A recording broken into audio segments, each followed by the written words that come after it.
Okay, welcome everyone to our February meeting. And I'm going to start with our land acknowledgement. We acknowledge that we gather at Santa Rosa Junior College on the territorial traditional land of the Pomo people in Santa Rosa and the Coast Miwok people in Petaluma, past and present, and honor with gratitude the land itself and the people who have stewarded it throughout the generations. Thank you, and again, welcome. Just again, a few general announcements. The COVID executive order allowing electronic or virtual meetings expired on September 30th, 2021, but new state law AB 361 adopted by the legislature allows the board to continue to meet by teleconference so long as a declared state of emergency exists. And then in addition, the Sonoma County Public Health Officer issued social distancing recommendations for public meetings. So to address this, the Board of Trustees by a majority vote can take action to meet via teleconference to avoid meeting in person and reduce risks to the health and safety of members of the public. So the law requires that this action must be reconsidered every 30 days. So we will continue to have this on our consent agenda. It is item E1. These actions are solely for the purpose of determining continuation of Board of Trustees meetings via teleconference and not for the purpose of lifting the declared state of emergency related to remote instruction and services. Again, thank you for your patience. Our board is committed to the continued education and safety of our students, faculty, staff, and community. Public comment will be allowed at appropriate times. Trustees and Dr. Chong will be the only panelists to begin the meeting. Other panelists or attendees, please wait until you are allowed in by the host. Attendees cannot see other attendees or use this chat function to speak to each other. Trustees, in order to make a comment, please use the raise hand function and I will call on you, at which point you can unmute yourself. As always, the board requests that presenters keep all presentations to the following time limits: 3 minutes for public comments, 5 minutes for monthly updates, and 8 minutes for board presentations, employee of the month, and special presentations. Voting at this email will be by roll call. So thank you. I'll start by saying there were no reportable actions taken in closed session. And I will now go and ask for the minutes. I need, from our January meeting, I need a motion and a second to approve the minutes. So move. Need a second? Second. Thank you. Roll call vote to approve the minutes. Trustee Bañuelos? Aye. Trustee Fishman? Aye. Trustee Kandi? Aye. Trustee Lindley? Aye. Trustee Martinez? Aye. Trustee Valdivino? Aye. Trustee Banfeld? Aye. Thank you. All right, next is Employee of the Month for February, and I'm going to turn it over to Susanna Sidney, who is going to make the presentation. Hey, President Battenfield, members of the board, Dr. Chung, and college community. It is with great delight that I present to you February's Employee of the Month, Shona Malvino.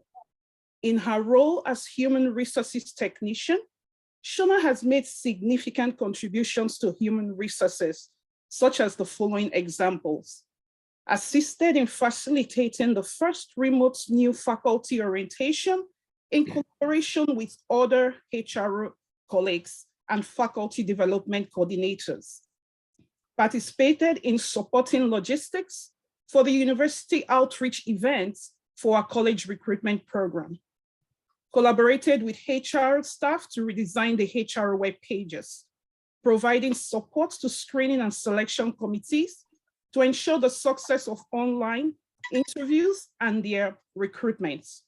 Participated in event logistics for the CCC Registry Virtual Career Fair events.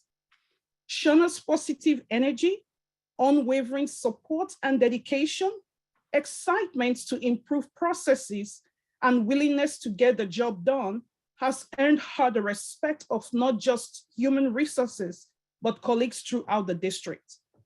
Shauna always encourages and celebrates others, and we are glad to celebrate her today. We have a short video to honor Shauna today.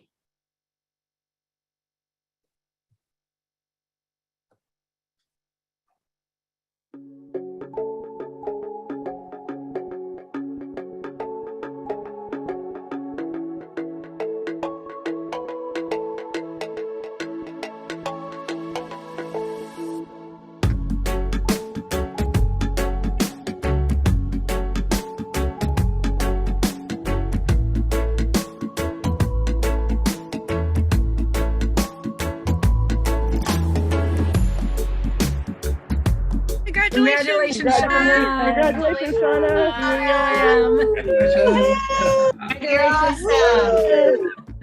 Hi, Shauna. I just want to take a minute to thank you for all the incredible help you gave our department at a crazy time. Just a couple of weeks after the pandemic broke and we were all forced to work remotely, you helped us sail through a library department hiring process that could have been hellish, but you handled the whole thing like it was just another 5 minutes of work. And I mean, not casually, but confidently, smoothly, no drama. It was incredible, and I am so grateful for all the help you've given our department and others over the years. Congratulations. Congratulations, Shauna, on being selected as Employee of the Month for February. Every experience I've had working with you has been a positive experience. Your intelligence, your professionalism, your job knowledge, your friendliness and courtesy always go above and beyond.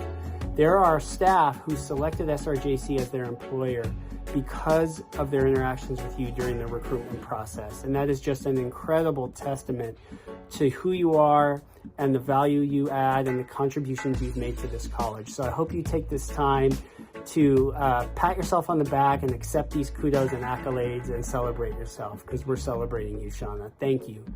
Congratulations. Hey, Shauna. Happy Employee of the Month. You rock.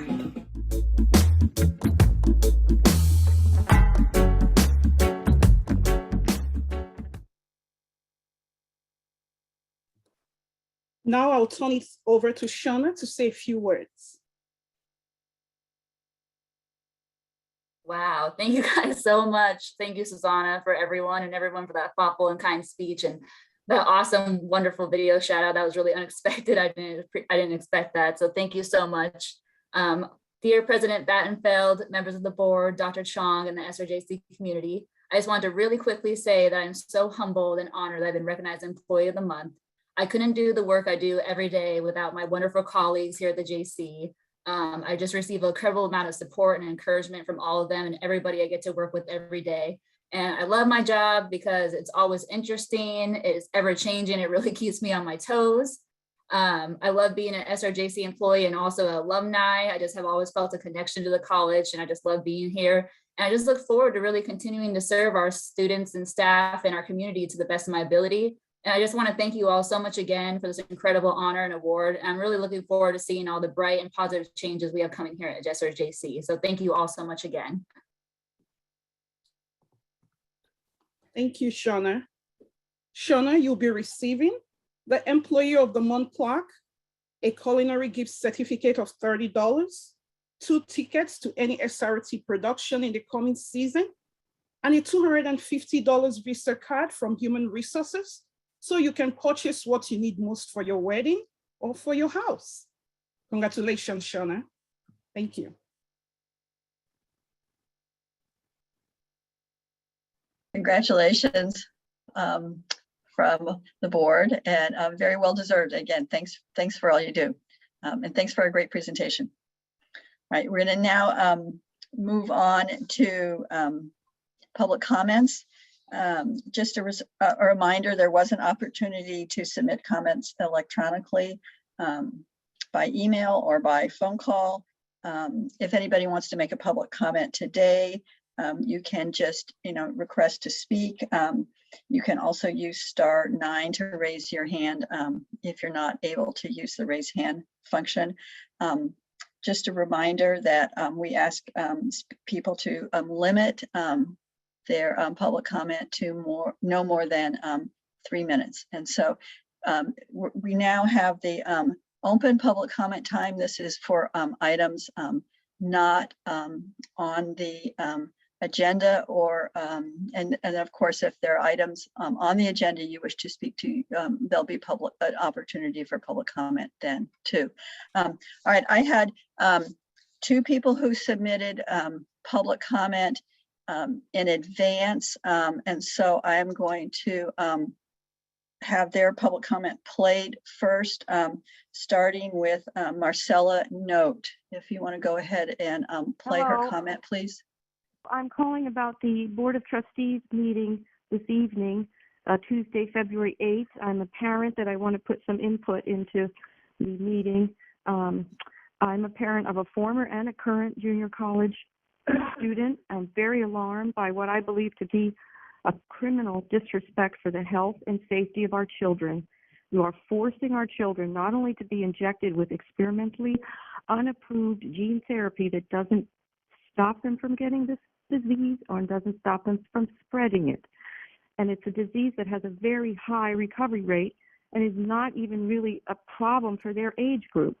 You are also forcing them to wear these masks every day, which I just recently saw a video of a OSHA-approved CO2 meter mask test.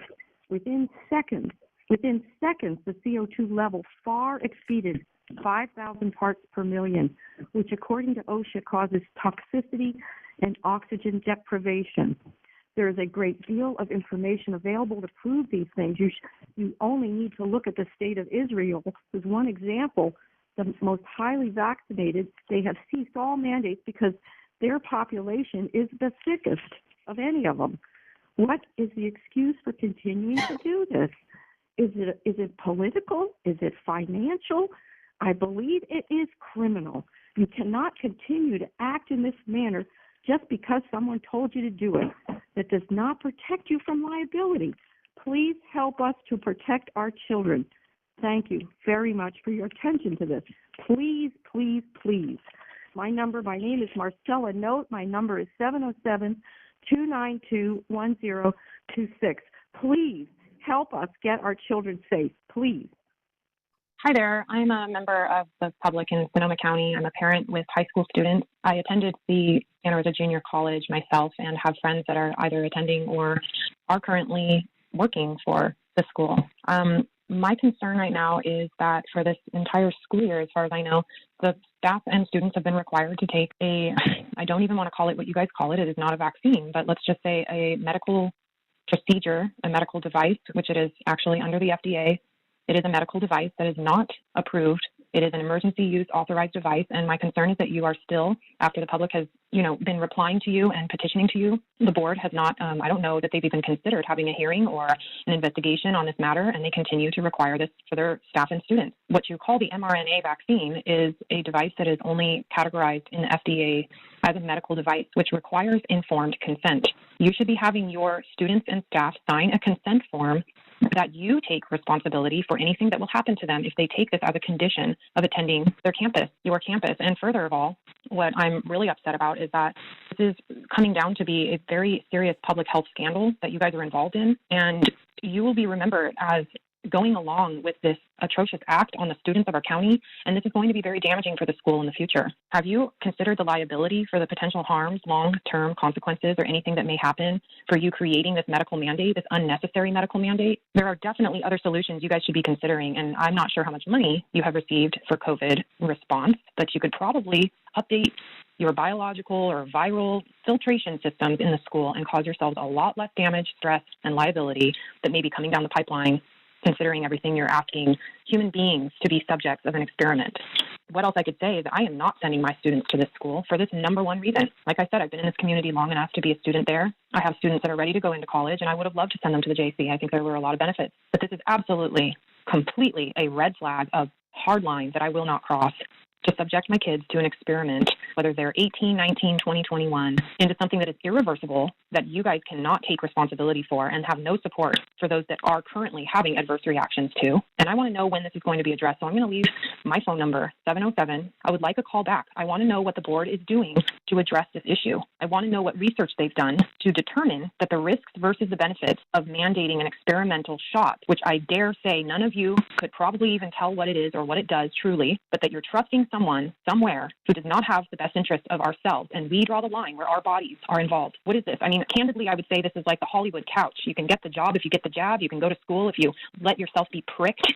I mean, what is it going to take for you guys to take this seriously? I mean, do we need to see the kids drop dead from the injuries, the heart conditions that people are going through, the aneurysms that young people are experiencing? Do you guys not know about this? Please do your research and stop writing us off like conspiracy theories. We are people who care. Please address this immediately and give me a call, 707. Okay, thank you. And just for the record, I believe that that public comment was submitted by Lori Manzino. All right, I have two other folks signed up for public comment. I'll just call on them in order. I'm going to call on Norma Ortiz and then Judith I am. So Norma. Hello? Hello? Yes, we can hear you and you can Thank speak. you. Thank you. Hello, good afternoon. I would like to mention I attended the Academic Senate meeting on February 2nd, 2022 from 3:15 to 5. I am part of the alumni at Santa Rosa Junior College. In my opinion, it is imperative that students get recognized with a potential role in the screening and interview hiring committee process with our voice and participation. In addition, we should have a safe space to actively engage at all levels of our education, because our input contribution should matter to cause positive change and outcomes in our learning. I encourage others to come to the next meeting that is scheduled for February 16th at 3:15 p.m. and speak on this item on this very important item during public comment, simply because our education matters.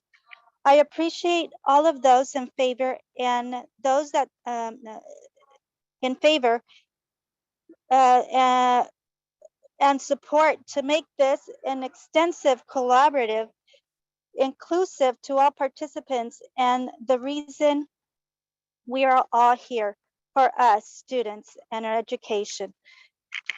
I also want to show my appreciation and acknowledgement to my professors, Ms. Pedicini and Mr. Fischera, for all their extensive support and their ongoing feedback with my work and my online engagement. Thank you to the board for providing these spaces, and I appreciate all you do. Thank you. Thank you, Norma. All right, next we have Judith I am.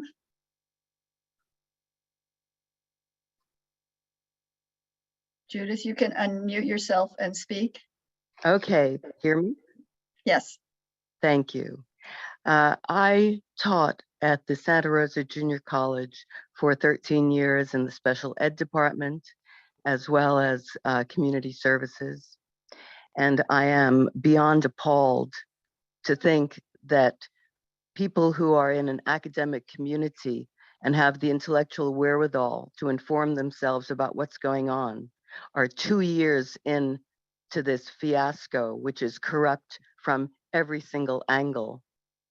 And there hasn't been enough either intellectual pursuit and or integrity to come out clearly with what is in the best interest of the students, staff, everybody who works and has anything to do with the Santa Rosa Junior College. I understand armbands are involved, and so that's particularly poignant for me. I'm a daughter of two people who had tattoos and armbands. Armbands is how it begins. At this point, people who have had no science background, if they've taken an interest in what's been going on, they're well acquainted with the details about Fauci, who has a 500 plus page book written about him, showing corruption for decades, as well as the repeated felons, the pharmaceutical companies, who've paid the largest fines in history. And you're aligning yourself with those forces to inoculate people, young people, the next generation, without being able to tell them what's in the jab, because that's 75 years down the road as far as the manufacturer would like. So I haven't been keeping track of time, so I don't know how many more seconds I'm allotted here. But somebody's already pointed out that the highest rate of jabs equals the highest rate of illness. So you're going on record, each of you, with being a stance for trading in sniffles and scratchy throats for clots, heart attacks, and sudden death for the children and the youth, and that you're meant to be educating.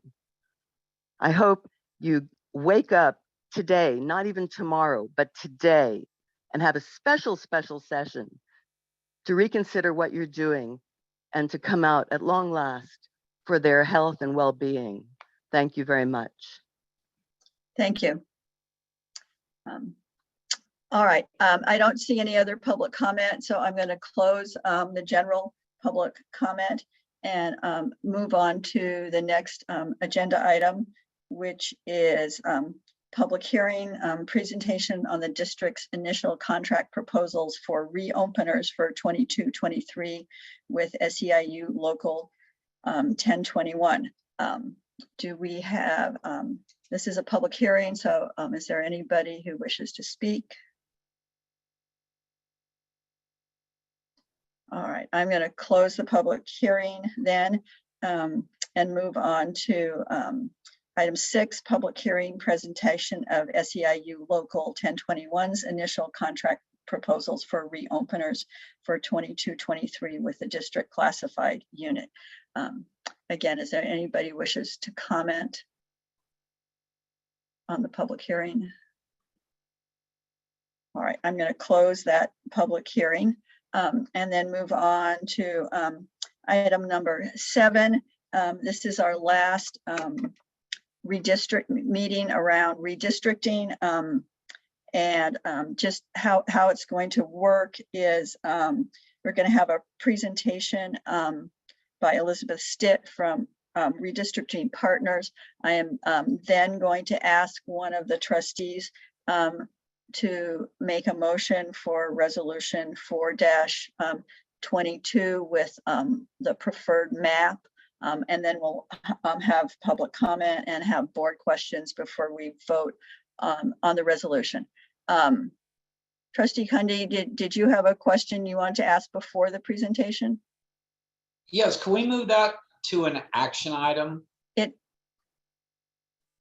Does it need to be an action item? I mean, Well, we are passing that's why I'm wondering the resolution. where we can discuss it more. Well, we are going to be making a resolution and discussing and voting on it. Yes. Okay. Yeah. I think we just moved it here so that these kinds of issues have to be at a set time so that the public knows when to come. And I think we're just having it early so that people would know when it was and could be here, if that sounds okay. But it is an action item. Yes. So, all right, I'm going to turn it over to Elizabeth with Redistricting Partners for your presentation then. Great. Hi, everyone. Good afternoon. So today we are going over the final presentation. Let me go ahead and share my screen with you all. So we have had 3 meetings, or this is our 3rd meeting.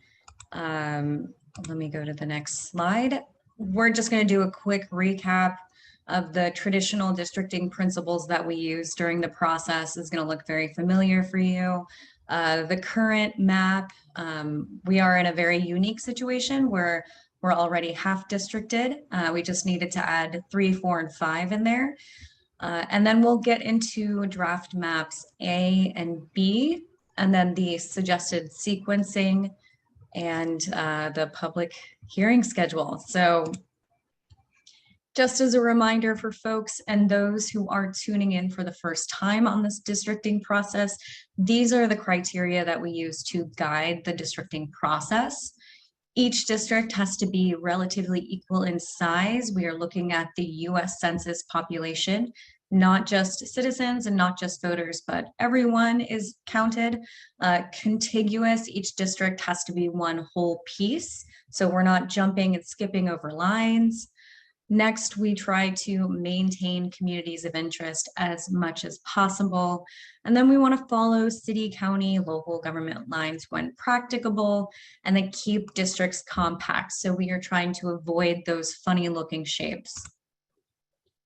This is what we have right now. So this should look very familiar to you all.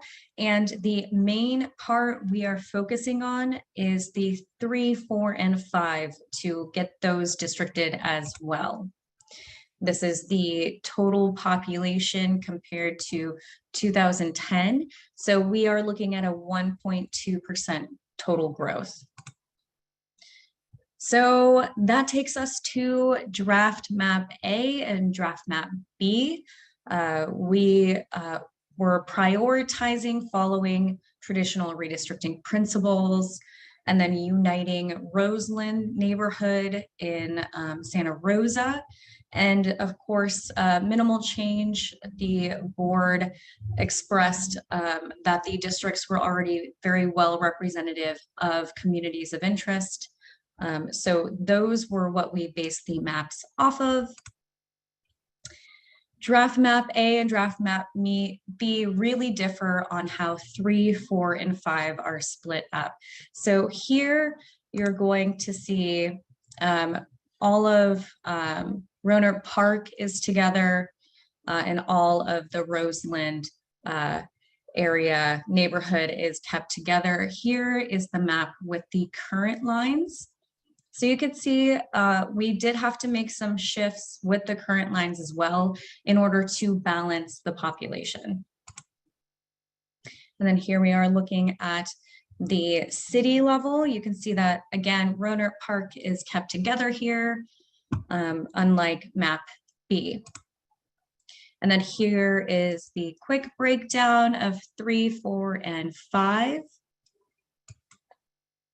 And then the total deviation is 7%. And just as a reminder, we want to keep it under 10% total deviation. So we're looking at the highest deviation and the lowest, and we are adding their absolute values. That gives us 7%. Draft map B, again, it's split a little differently than map A. Not quite all of Roseland is kept together, and then a little bit of Rohnert Park is also not kept together. But we also use the school districts as a guide to sort of draft this map. So here is draft map B. You can see that the lines are a little bit more following the current lines as well.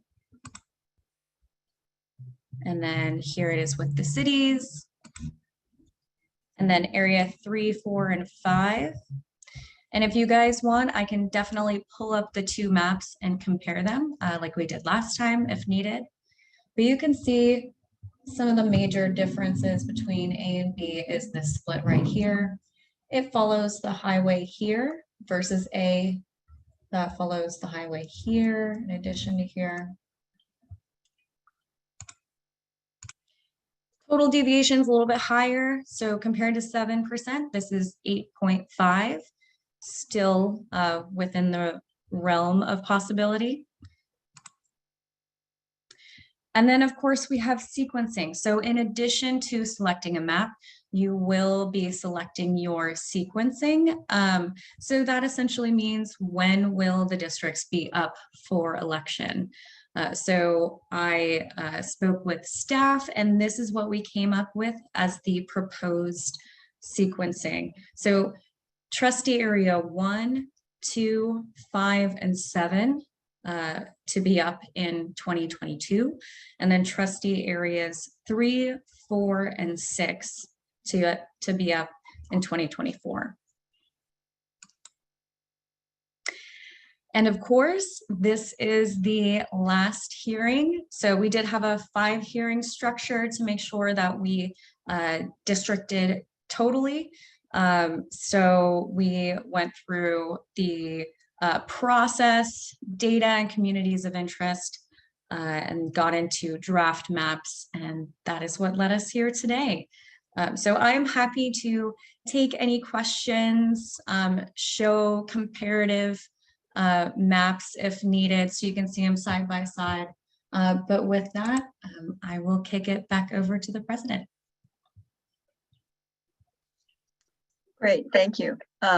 So since we do, we do have a deadline the end of this month where we have to adopt a map. And so if we can agree on a map and the sequence today and pass the resolution, that would be great. So I think to facilitate the discussion, I'm going to ask if one of the trustees if we could get a motion on the table to adopt resolution 4.22. And what I'll need you to do is, as part of your motion, move that, that we accept the resolution, the sequencing, and also make a motion whether we're going to approve map A or map B, so that we'll at least have a motion that we can discuss and either vote up or down, and then kind of go from there. So if someone, Trustee Kundy? Yeah, I will make that a motion to approve the resolution moving forward with all the necessary steps that have been taken in the time frame. And to that, I move also, or as an amendment to it, is to approve map A. Okay, do I have a second? Second. Thank you. All righty. First of all, do we have any public comment on the resolution? I don't see anyone with their hands up or who has called in. So I'm going to then take it back to the board. So are there board questions about the mapping, questions for Liz, comments, anything related to the motion?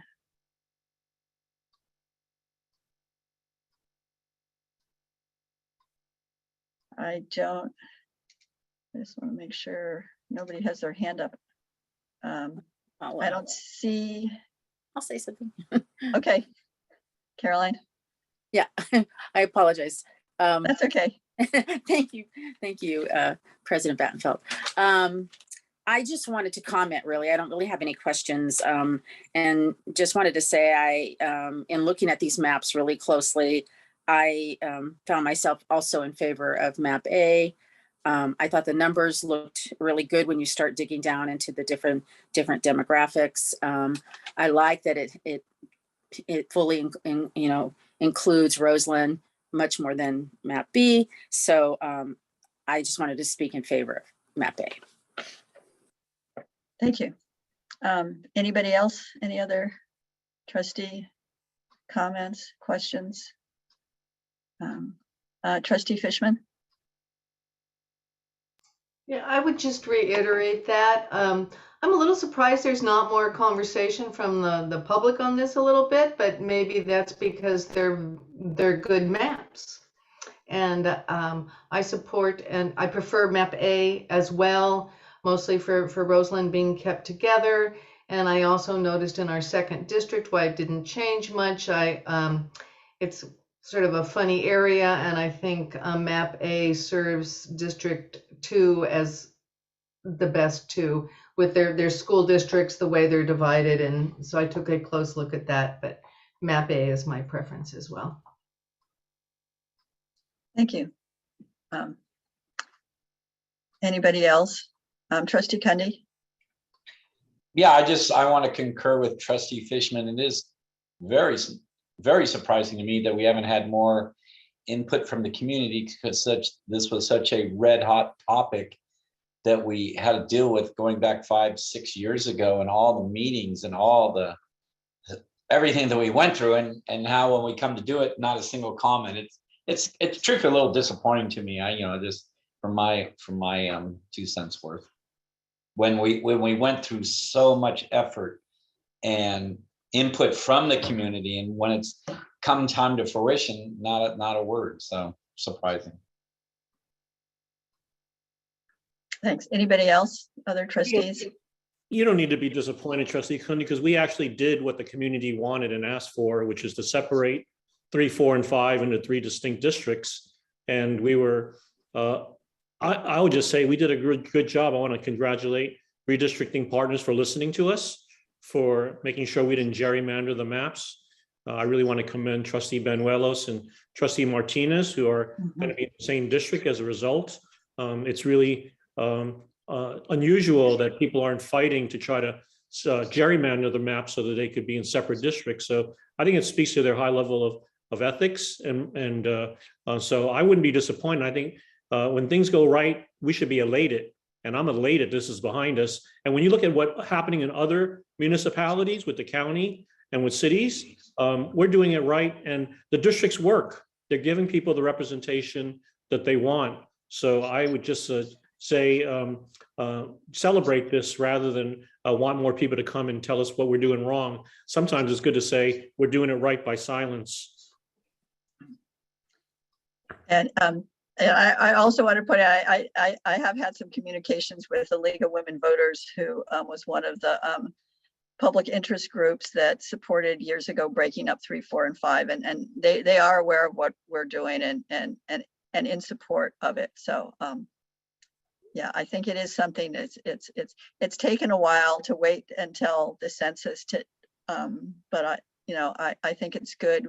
I think it'll just be much better to have the 7 distinct districts and not have that one big district. And again, I appreciate the process. I think it's been a good one, and I want to thank redistricting partners too for listening and redrawing the maps, and it's hard to keep everything straight, and it's hard to look at. But I also appreciate some of the little things about the map. Like, for example, I think I mentioned in the last meeting, map A also keeps Coffee Park whole, which I think in light of the fires, that's been important to that community too, as well as obviously our commitment for Roseland. So anyway, unless there's anybody else who wants to make any comments, I think we'll just call for a vote, but last chance.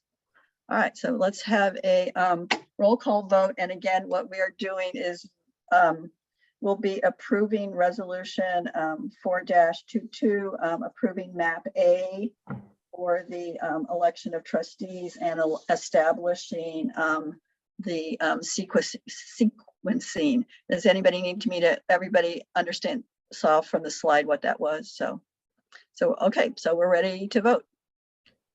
Trustee Benuelos? Aye. Trustee Fishman? Aye. Trustee Cundy?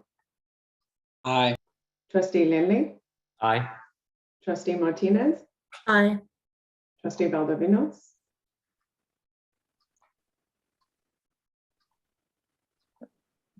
We lost. Sorry. There you are. Aye. Trustee Banfield? Aye. All right, thank you. So the resolution is passed, and we will be, and again, thank you very much to Liz and redistricting partners for all your work and answering all our questions and clarifying everything for us. And my understanding is this will now go to the county for approval. That's right. We will send it off to them So we'll keep the staff updated on everything there. And it's been an absolute pleasure working with you all. So I'm glad that we were able to get this done. Great. I think we all are too. It's been yeah, one extra thing, and now we can go back to working on other issues involving the school that also need our attention. So great, I'm glad we got this done, and these districts and maps will hold for the next 10 years until the next census. So, and hopefully it'll be easier next time. But anyway, yep, thanks to everybody. So, all right, so we now that we are done with that, we're going to move on to updates. And let's see, starting with foundation report, Trustee Fishman. All righty, another good one. Lots of numbers, so bear with me if I'll do fine. The SRJC Foundation was very excited to launch a new brand in January, including a new logo. We hope you have all had an opportunity to see it. It will be on the stationery. It will be out there if you haven't seen it. We launched a new website at the same time. We hope you will visit foundation.santarosa.edu, which is, you can also obtain our annual report, our 2021 annual report there. So check out the website, check out the branding. They're really nice. Year end is always a busy time of year for the foundation, and this year was no exception. Some of the notable year-end gifts we have received include, this is a great list, $50,000 for a donor naming in the new STEM building, $50,000 for the entrepreneurship program, $25,000 for fire technology, $115,000 for the new student housing endowment, $20,000 for Schoen Farm internships, $15,000 for the Petaluma campus. And since October, we have established 24 new scholarship funds at the foundation. We also received an additional $50,000 for student housing endowments just last week. The President's Address, it's back. We're very happy to be bringing back the annual President's Address this year. The luncheon will take place on Monday, June 6th, and will be held outside on Graduation Lawn. It'll be good to see our donors and celebrate our community after a 2-year hiatus. Through the end of December, the foundation secured $5.7 million in contributed income, or revenue, not income, sorry. This is a 1.3 million better than last year at this time. At the year end, the foundation's investment portfolio was over $70 million, the majority of which are scholarship endowments. It's pretty awesome. Thank you. Great, what a great report. Thank you. And thanks to all the foundation staff. All right, Ad hoc Board Self-Evaluation Review Committee, Trustee Banuelos. Thank you. I have a little bit longer report today. The ad hoc committee met both on January 26th and the 28th, and that was primarily because we needed to finalize the review of the board self-evaluation process. Trustee Fishman, Martinez, and myself were, and this is by way of background, we were appointed to the ad hoc board self-evaluation committee on September 14th, 2021 by President Battenfeld to review the board self-evaluation policy, including the document that was being used. The board policy 0.31 board self-evaluation was last reviewed and revised back in January 2012. Regular review and revision of the policy is required according to the ACCJC, which is the Accrediting Commission for Community and Junior Colleges. So we wanted to bring it up to date. The policy is updated and it's been renumbered, and it is, we're informed by the CCLC, otherwise known as Community College League of California. Their policy template service. So from now on, the policy will appear in Chapter 2 of the Board of Trustees of the Board Policy Manual as Board Policy BP 2745, Board Self-Evaluation. The revision to the policy as a first reading is on your agenda today and will be brought back for a second reading and approval of the regular board meeting in March. The committee also reviewed goal setting for the Board of Trustees with examples, and we recommend that the result of our self-evaluation be used to identify our accomplishments and, of course, areas for improvement over the past year and set our goals from that information. So revisions were made to the self-evaluation document, and will be presented at the full board, for the full board for review once the policy is adopted at the next meeting.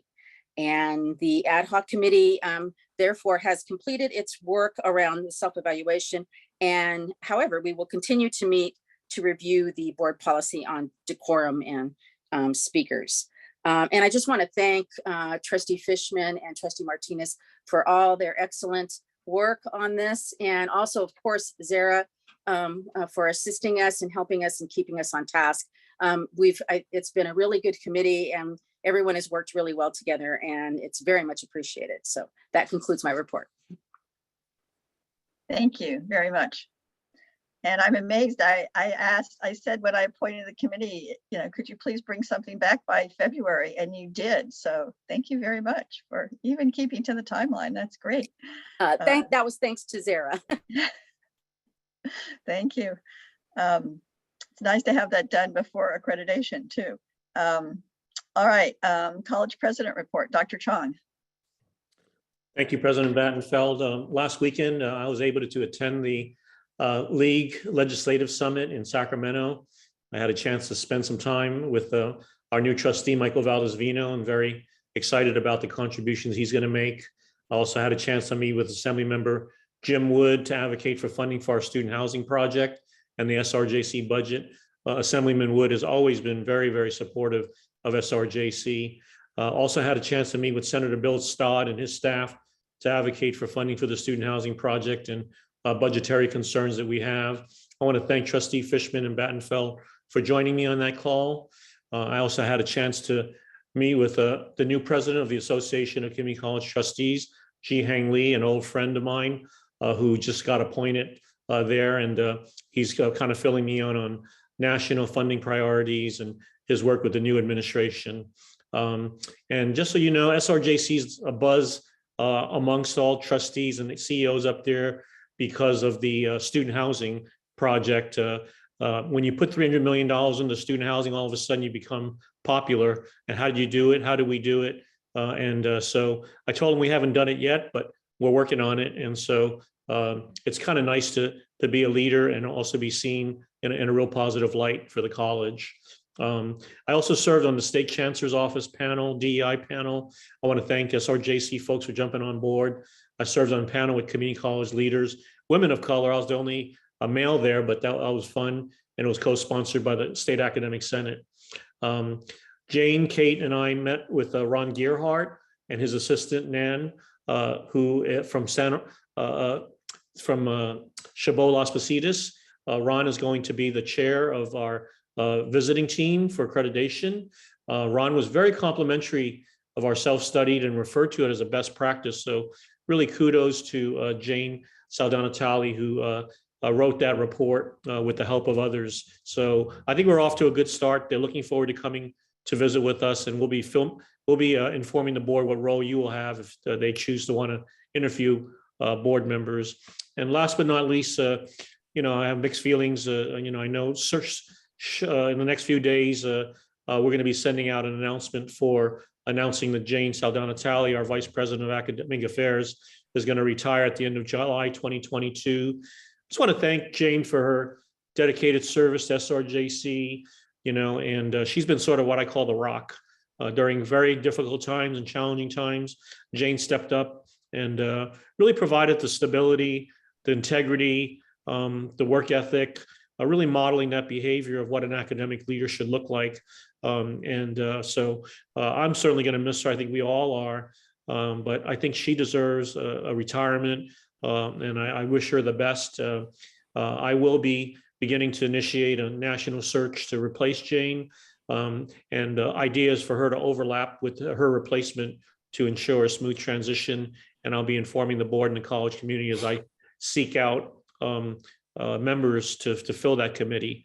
With that, I'll turn it back to you. Thank you. Thank you. All right, bond update, Serafin Fernandez.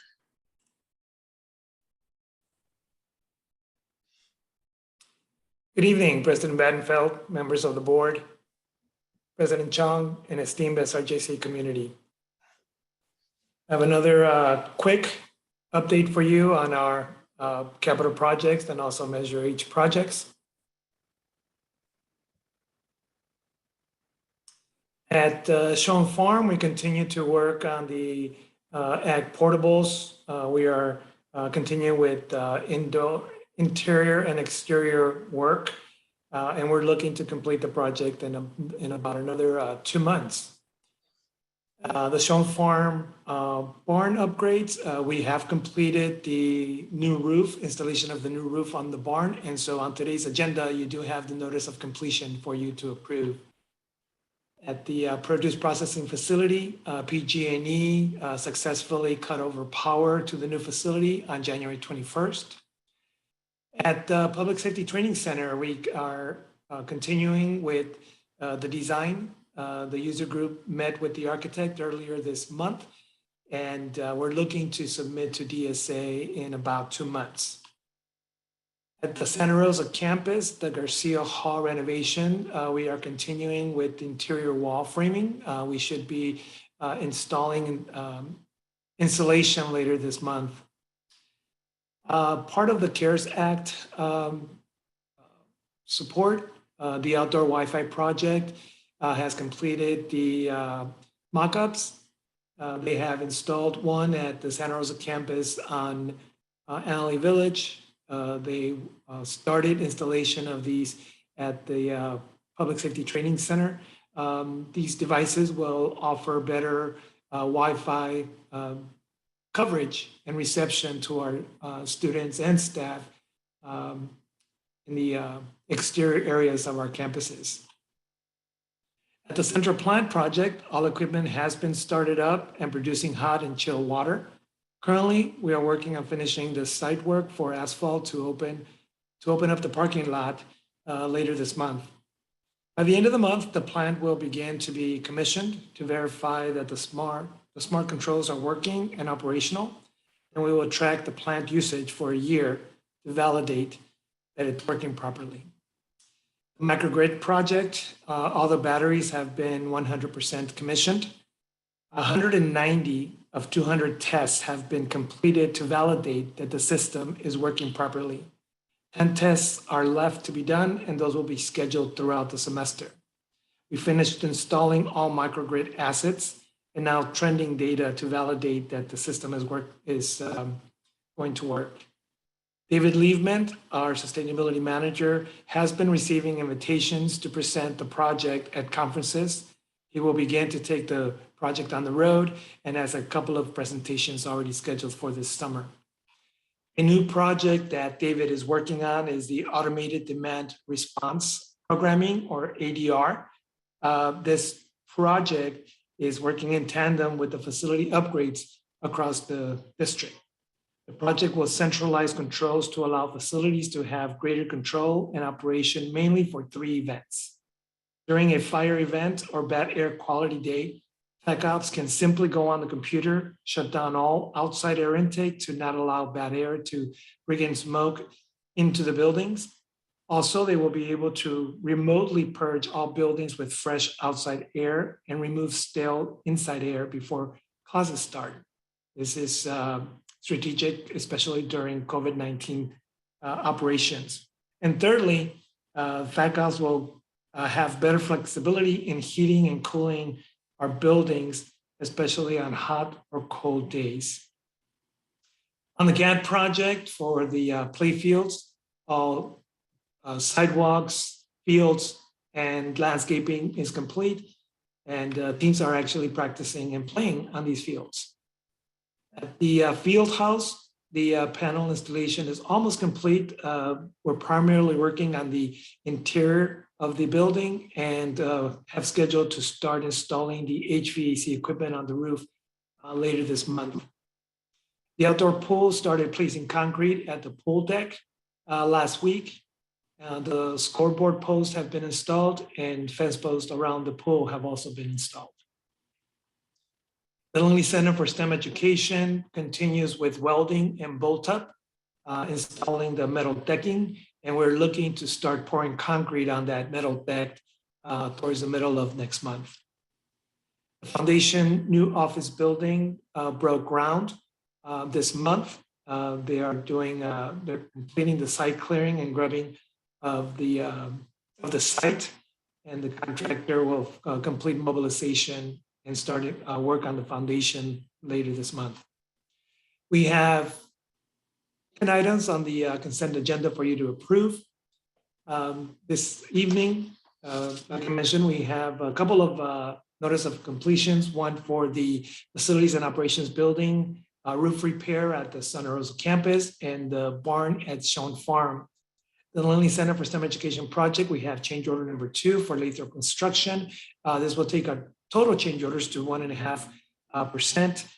This change order is for additional electrical underground work to address pier install conflicts, some rooftop duct support for mechanical units that required additional steel beams, and then some additional casework in ceiling panels. At the Towser Gym renovation, we have an amendment to the contract for the architect to address electrical and lighting design for the C-lot parking lot. For the CAD project, we have change order number 4 to write contracting that will take our total change orders to 2.94%. This will address some unforeseen conditions. We had to reroute unforeseen electrical wires at the West Stadium. And then we also added the security standards to the field house. When this project was originally design was complete, we didn't have this security standards approved by the board yet. So we're adding them through this change order now. At the student housing project, which is funded by the Student Housing Development Agreement, DSA requested an additional inspector of record. So we're adding an amendment to Premier Inspection Services to add this additional inspector. At Baker Hall, we have an amendment number 2 for design services to CA Architects to address DSA required changes on the door hardware as well as the canopies that were installed. Newman Hall AV upgrade is an award of contract to West Technology Management. This contract is for providing equipment as well as installation of the AV at Newman Hall. Quinn Central Plant Project, we have change order number 7 to CWS Construction, which takes our change orders to 4.1% of total change orders. And this again addresses unforeseen conditions in coordinating utilities between the fields and the Quinn Central Plant. And then we have change order number 3 for Garcia Hall project, which addresses additional asbestos abatement, some revisions to the built cabinetry due to the additional abatement that was required. And then we do have a last item that I will present more information on during the action items as resolution 322. That concludes my report, unless you have any questions.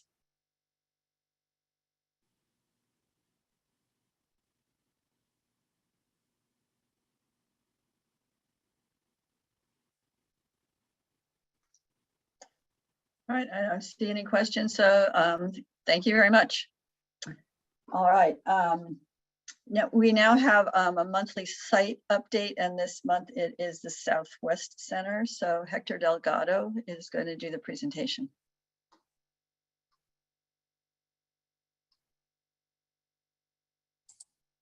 Thank you, President Badenfeld, members of the board, Dr. Chong, college community. I'm pleased to update you on the Southwest Center side this evening. The spring semester is offering more in-person classes thanks to the willingness of more faculty committed to teaching on site.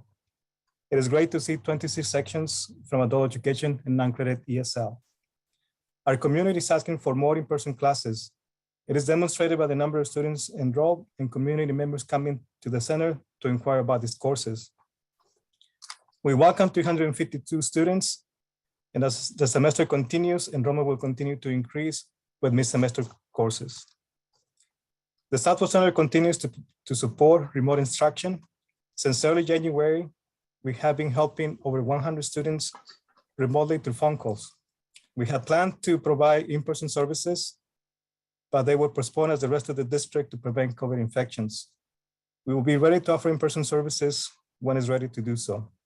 Nonetheless, the dedicated registration staff, members from the Southwest Center, Santa Rosa, and Petaluma campuses have done an excellent job of providing matriculation support to 1,265 enrolled students and 85 non-credit classes. The work that goes into registering this many students is tremendous, as more than 60% of non-credit students do not know how to navigate a registration process. The work and leadership from ESL, college skills, and adult education faculty and staff with career development, college preparation courses have allowed SIJC to implement and develop non-credit certificates, 34 certificates to be exact. The Southwest Center student population consists of newly arrived, long-term immigrants, essential workers, adult English language learners, and educationally disadvantaged students with less than a 10th grade education. The non-credit certificates allow students to acquire English language and job skills to enter the current or the local workforce. It provides an opportunity for job placement and professional growth. I have witnessed the students who obtain these certificates enroll in credit classes and go on to four-year universities. A few are teaching our non-credit courses and working at SIJC. I have been approached by former students who thank us for the support and guidance received at the Southwest Center and are now working in professional settings. Undoubtedly, our underprepared, educationally disadvantaged, and disproportionately impacted non-credit student population benefits from non-credit CDCP courses and certificates. In December of 2021, the Adult Education Program and the Southwest Center began collaborating to realign the registration and CASA's testing functions. I have been working closely with Marlene Garcia, Adult Education Director, to develop strategies for directing and managing the CASA's test administration, testing, registration, and matriculation services. I want to thank Marlene and the Adult Education staff for their support and help during this transition. More is to come on this collaboration, and my colleagues and I will be happy to update you on the progress made at future site updates. The Southwest Center has been providing and making referrals to different student support services, vital for non-credit students' academic success. We support students with admissions and records process. When students transition from non-credit to credit classes, they are informed and referred to apply for financial aid. Also, non-credit students were eligible for emergency grants through the pandemic, and the Southwest Center staff has helped them with this process. We make referrals to the Dream Center, Disability Resources, CalWorks, and EOPS. I'm also pleased and happy to inform you that the Southwest Center has assigned a staff member to coordinate basic needs activities. We are looking forward to providing CalFresh outreach and support, distributing food cards, finding other food resources inside and outside the college, and providing support to different basic needs. SIJC's vaccine requirement and mandate was well received by Southwest Center students. Faculty and students want a safe and secure teaching environment. To meet non-credit students' technological support, we have put together a dedicated team of safety monitors and staff that goes above and beyond to ensure students understand the vaccine requirement and clearance. I'm grateful to have such a dedicated team to support our non-credit students. And this concludes the Southwest Center update. Thank you. Are there any questions? I don't see any questions. Oh yeah, Trustee Fishman. Hi, I was wondering if you have actual data on where the what schools students go to, maybe what jobs they get. You mentioned that are we keeping those kinds of figures? I was just curious. I mean, it's exciting what's happening. Yeah, Trustee Fishman, that's a really good question, and we can definitely look into through our Office of Institutional Research to get some of the data and see where the students are going and how they transition from non-credit to credit. So I'll be happy to provide those answers at a future update.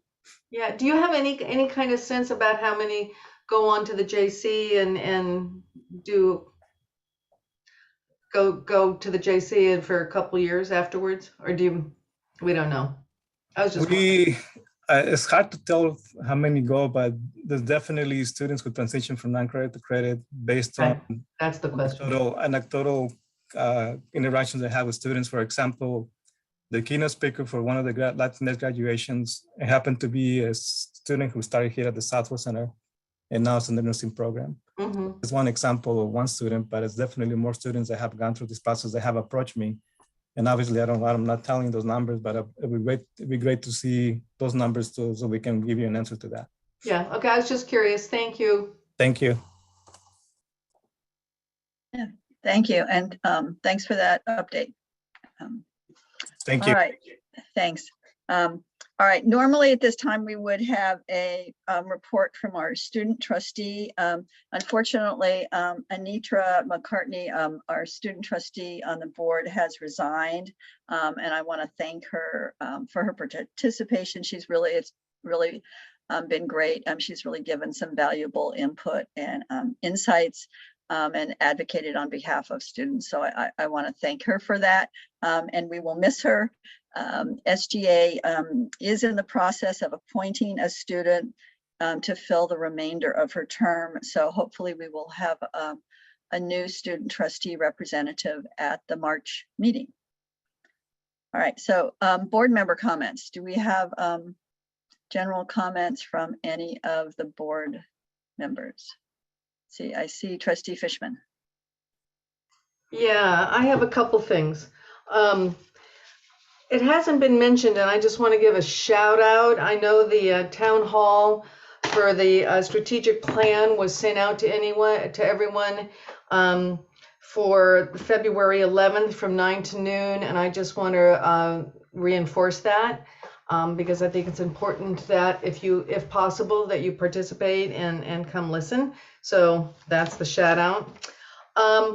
I attended, and this is a mouthful, the 2-day conference with Trustee Battenfeld and that Dr. Chong spoke at, which was, and this is a mouthful, it was a conference on transforming institutional cultural through effective anti-racist policies. And it was fascinating. I could only attend in the mornings, but it was eye-opening to me, challenging to me, and a time well spent. And that a lot of it had to deal with hiring and hiring practices and retention and around diversity issues, and which takes me to my segue to my next comment, that I'm very glad to see that the second reading of the hiring policies are on the agenda today, and I look forward to voting for that. I am disappointed that we do not have a first reading for how the Academic Senate is proposing to include the student voice in hiring procedures and our policies, and I really hope that will happen at our next meeting. Time is moving quickly. We're in the process of hiring a number of faculty, and I think it's really important that this issue get discussed openly and resolved with the board. And so I'm hopeful. I know you've gotten a lot of information from ACRO and the statewide student Senate on different strategies and approaches to how to maximize the student voice. So I really look forward to hopefully seeing that next month. And that's my comments. Thanks. All right, thank you. Any other board member comments? yeah, I just want to echo, like Trustee Fishman said, it was a good conference. It reminded me of, all the good kind of model policies that are out there for DEIA. And again, I'd like to see us adopting those in a timely manner, especially with our accreditation visit coming up, and with our commitment in our accreditation report as one of our main goals is to work on integrating better DEIA policies, because what we're really looking for is outcome. We're adopting the policies is just the first step, and then we want to be able to implement them, have good procedures so that we really see an impact. We really see a difference in how our students are doing, and in the inclusion on our campus. So yeah,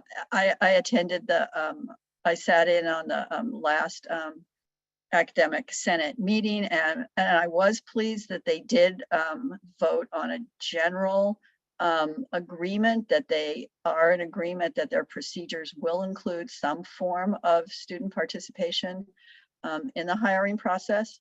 And I certainly support that, and I'm really looking forward again to getting that into actually some procedures.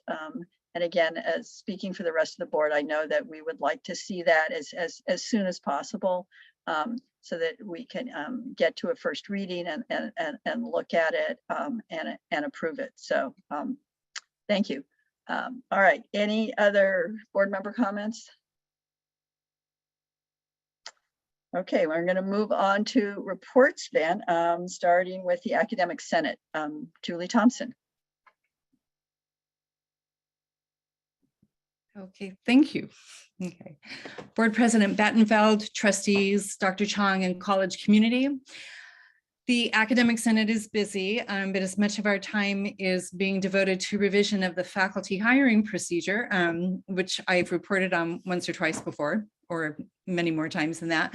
My report today is short, but I wanted to make a couple of unscripted comments regarding trustee comments about the faculty hiring procedure. I would like to, well, I can't predict where the Senate is going with the specifications regarding student participation.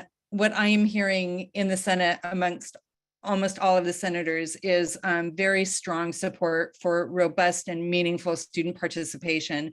So I don't have concerns about the outcome. I do know that there is disagreement in the Senate about how that will actually look in what we send forward to the board. Also, we are working on a couple of other fronts. We recognize that that furthering faculty diversification can be made possible by a strong policy and a strong procedure, but other things are important too. So we have reached out to Vice President of HR, Jean Duran, to ask for faculty hiring data so that we can get data in front of the Senate to inform their conversations.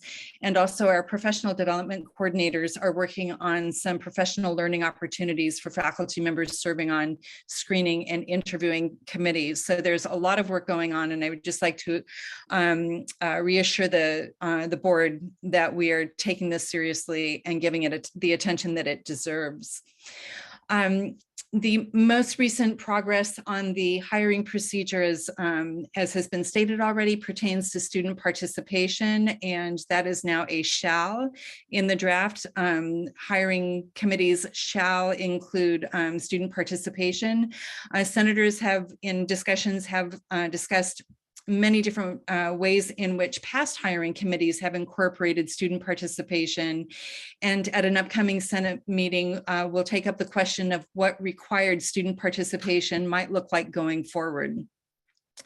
At our meetings later this month and in March, the Senate will be hearing reports from the Guided Pathways work groups.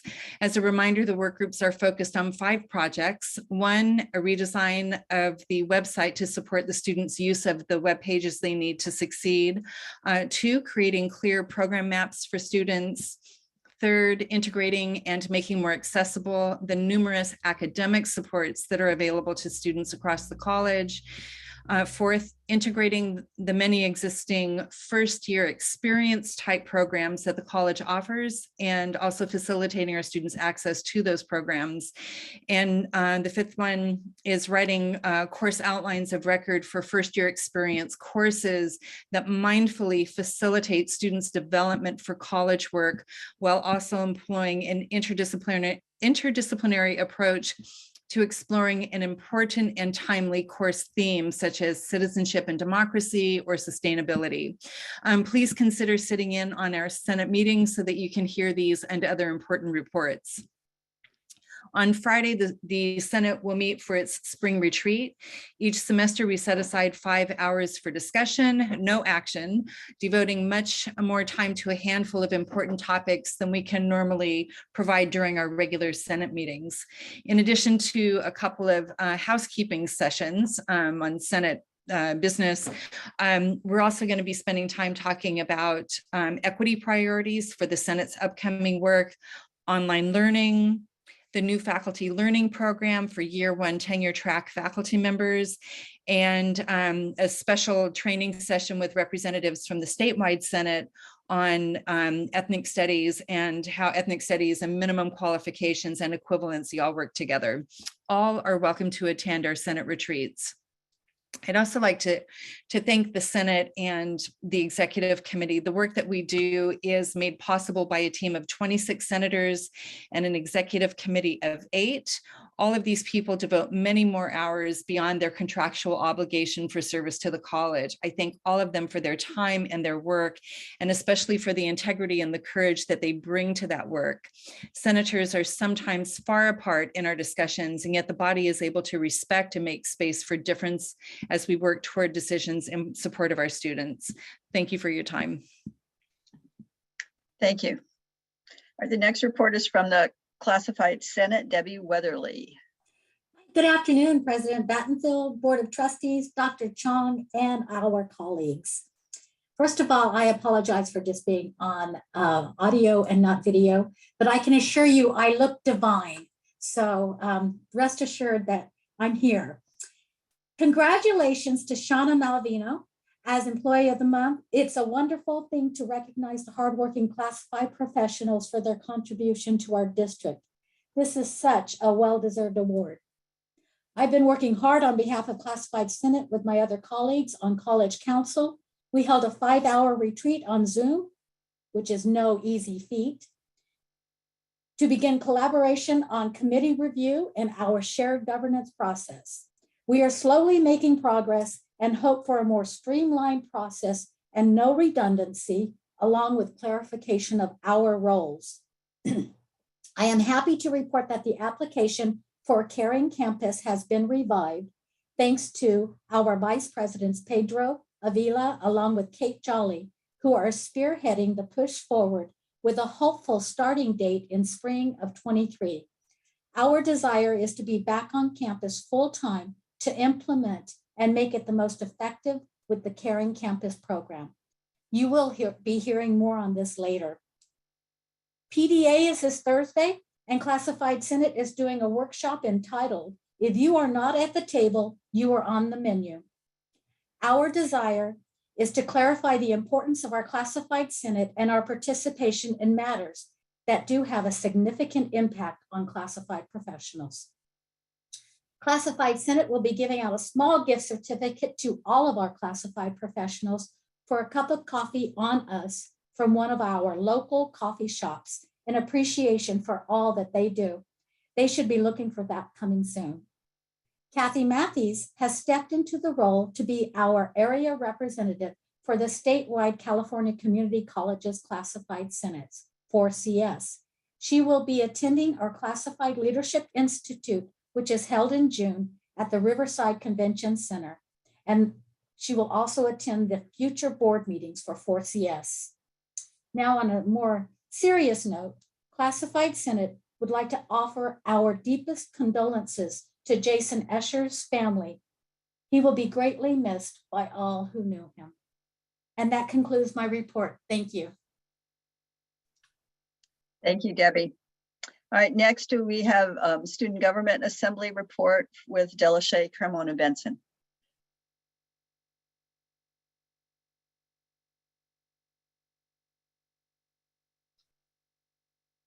Are you here, Delashay? Can you hear me now? Yes. Okay. I also have to apologize about my camera. I'm also having internet issues today. Thank you, President Banfield, Board of Trustee members, Dr. Chong, and the college community. Although we have almost just begun our semester, we have been busy bees. I've been everywhere from College Council to, of course, the Academic Senate, where we are, as you heard, hearing, voicing our opinions about being on the hiring committee. I agree that we need some robust engagement, and the only way that we feel that that will happen is with a solid vote. And I will say that anything less than a solid vote would be not only an insult, but a violation to our 9+1. So I'm hoping that the hiring committee is hearing us and hearing us well with that one. Also, we're working on a resolution for fall break, having that whole week off instead of Thursday and Friday, and also wanting our college hour back. We are also working on resolutions for more gender bathrooms on the campus so that everyone can feel safe. We've also been discussing safety and going back to school. Although we do want to be back in school, we want it to be safe. We would like to have some safe masks, the top quality masks given to all of the students. And what I'm realizing in my position is that you have to know your ABCs, because I have been diligently working with the SSCCC. I was in ISSC, PCC, EEOAC, and of course, I'm the president of SGA. So there goes all of that. Hearing that Jane is leaving was very heartbreaking. Jane is definitely going to be taking a little bit of our hearts with her, and although she does deserve her retirement, we're going to miss her. We're going to miss her a lot. I attended the conference with Dr. Chung. Want to say kudos to Dr. Chung to hang tough with that panel. That panel was fierce. And Dr. Chung was there to rep for us. So I love hearing the update for SRJC Southwest. Love to hear even more updates, I hope soon. Want to remind everyone that it is the Black History Month. There's a lot of Black History Month events going on as far as BSU goes. Next week, we're going to be hearing from the Ethnics Department and their update. And on the 22nd, it will be about sustainability.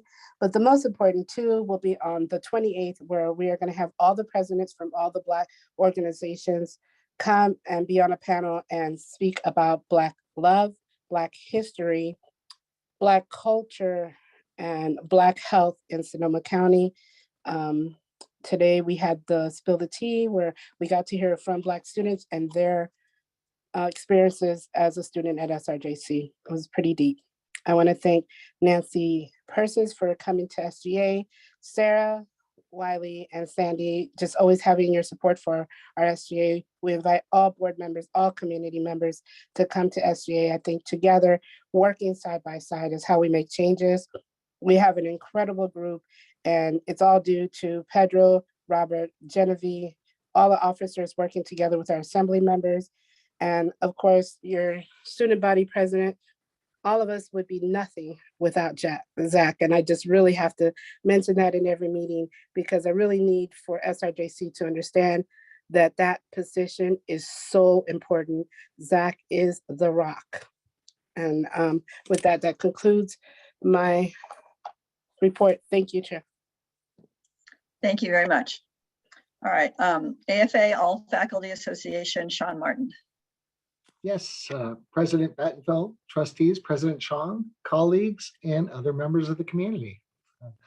I'll start by again thanking the members of this board for helping to create conditions for a safe return to in-person instruction and services, especially given some of the heat during open comments.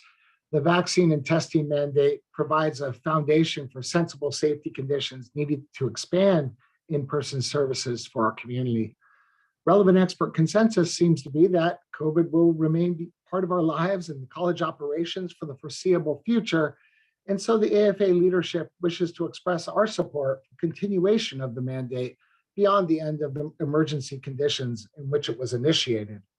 In addition, we would like to express support for any needed revisions to the mandate to reflect changes in scientific consensus. For example, considering the CDC's shift from the phrase fully vaccinated to the phrase up to date, so as to determine whether vaccine boosters should be required going forward. I'd also like to thank our administrative and classified colleagues for their care in implementing and maintaining the protocols for a safe return to in-person instruction and services. The receptiveness and response to faculty concerns has been especially appreciated. We recognize the workload and complexity of this effort is substantial. And we also realize that no system can be perfect, mistakes will be made, but the willingness to adapt and improve the system is noted and appreciated. The last point I'd like to make pertains to our future operations at the college. As our work shifts from pandemic to endemic conditions, it's understandable that there is interest in benefiting from and permanently incorporating the new knowledge and expertise we've all gained in transitioning our work to remote modalities. We recognize there's no going back to the way things were. At the same time, this enthusiasm is accompanied by considerable concern about how the embrace of remote instruction and services impacts the quality of our work and the learning experience of our students. In addition to securing access to the necessary equipment and software, the district must be prepared to provide the ongoing resources necessary to make this work effective and sustainable. The goal must be, to the degree possible, that is, to develop quality commensurate with in-person instruction and services, and that means accounting for the substantial time and effort faculty dedicate to creating and maintaining quality online instruction and services. With some support from the district, faculty have thus far borne this out of class labor, out of their professional dedication and commitment to students. But a long-term solution demands recognition that this effort is indeed above and beyond the workload that faculty members can be reasonably expected to maintain. We're confident these issues can be worked out in negotiations, but we wish for you to be cognizant of this faculty need as you consider the long-term financial interest of the district. Thank you so much for your time and attention. Thank you. All right, our next report, SEIU, Sandy Segala. Yes, thank you. Good afternoon, Board President Banfield, Board of Trustees, Dr. Chong, colleagues and community. On behalf of SEIU, it is with great sadness, and I ask that we all take a moment of silence for the loss of one of our classified professionals of 22 years, our SRJC hazardous material specialist, Jason Etcher.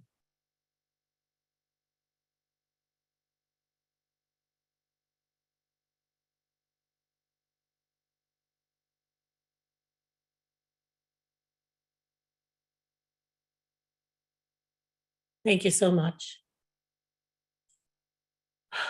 SEIU would like to also congratulate Shauna Malvino, our HR technician, for Employee of the Month.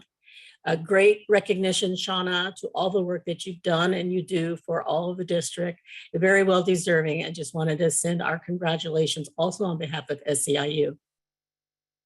In keeping the board updated monthly, the Classified Review Committee, which consists of management and SEIU classified members, they continue the work in progress in reviewing the classified professional job descriptions, which are several.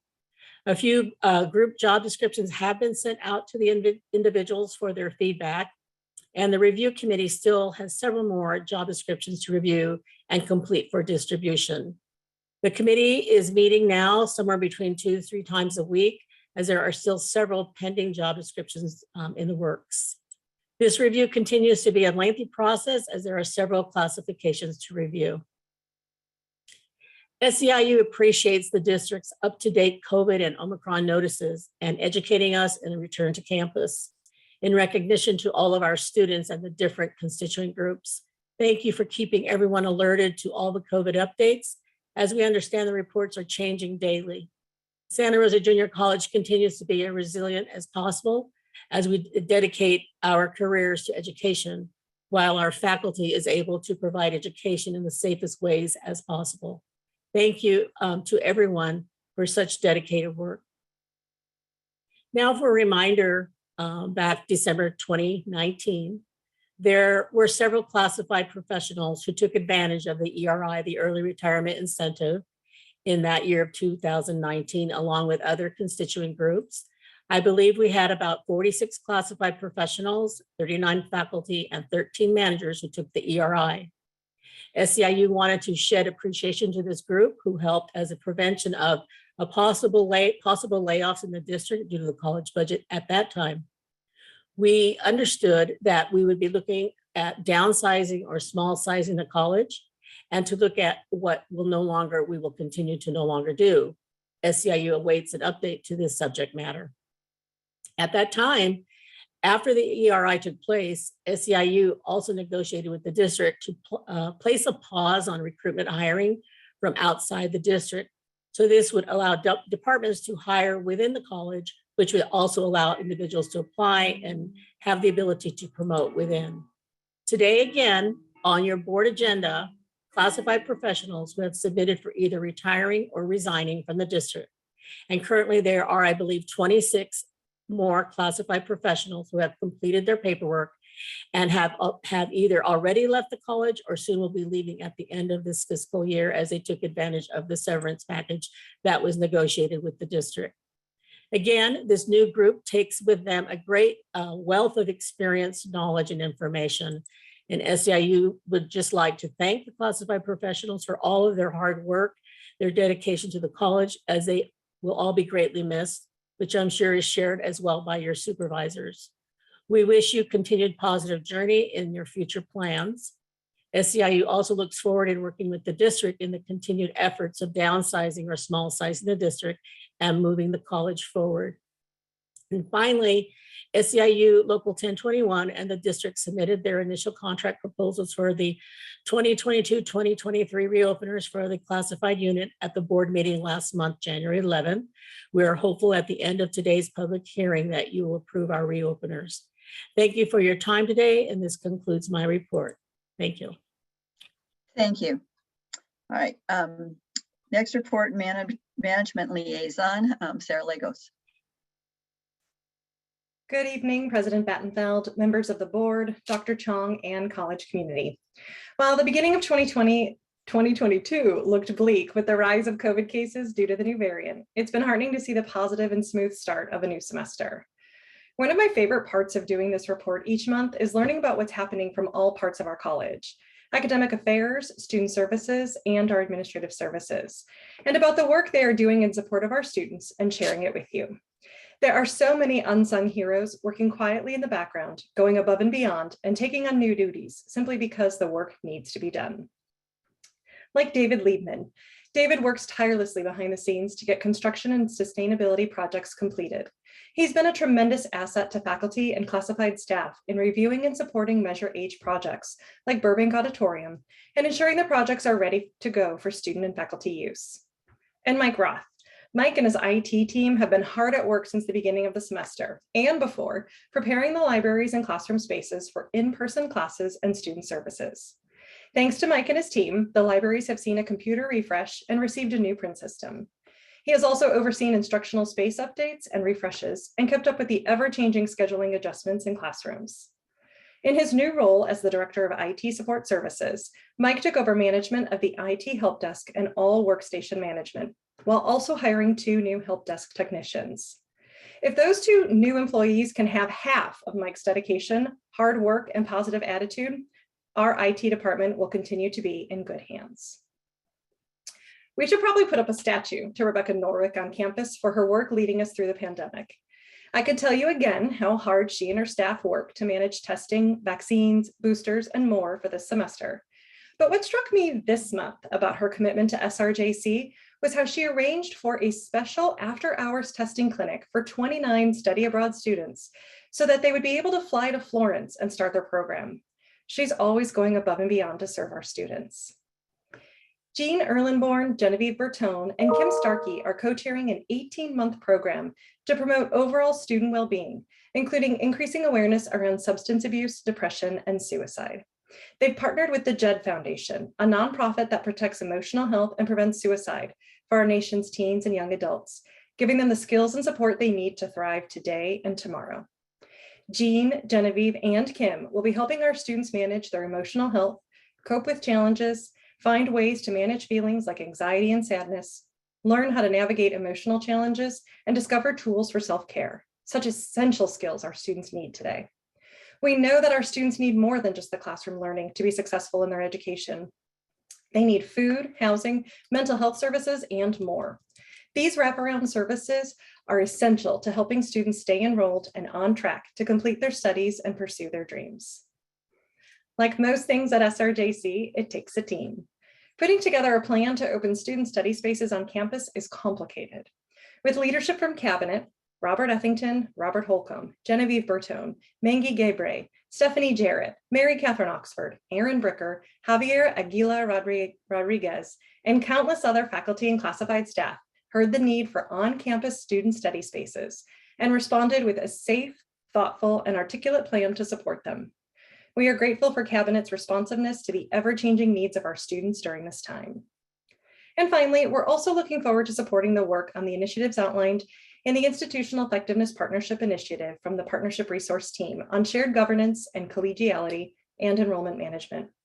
We support the streamlining of the shared governance system and the reduction of the number of college committees, and look forward to reviewing the draft system from the College Council, as well as continuing to work on enrollment management priorities.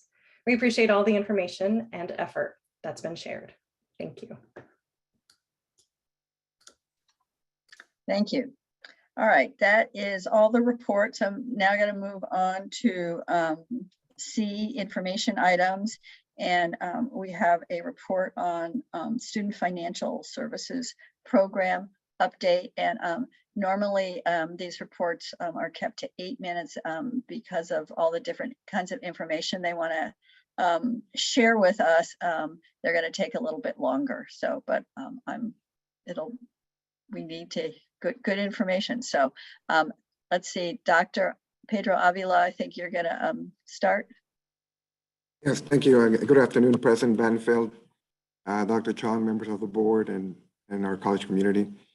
Yeah, today we want to share with you and with our college community the great work that our financial aid team is doing in providing financial support to our students. But I also want to take a moment and recognize the efforts of our foundation and the generosity of our donors. Thanks to them, our team was able to support all students regardless of residency status, including undocumented, international, and our non-credit population. So thank you, Jay, and the foundation team for all that you do to support our students. Really appreciate it. Over the past year, Rachel Kutcher has been leading our student financial services team as the interim director. Rachel began her career working for our foundation, and then later she transitioned over to student financial services, where she managed our scholarship program. She has been serving our district for over 25 years and is passionate about supporting students. She's prepared a really good presentation that I think you're going to enjoy that demonstrates the impact SRJC has had on providing financial support to our students over the last 5 years. And with that, I'd like to introduce Rachel Kutcher, our interim director of student financial services. Rachel.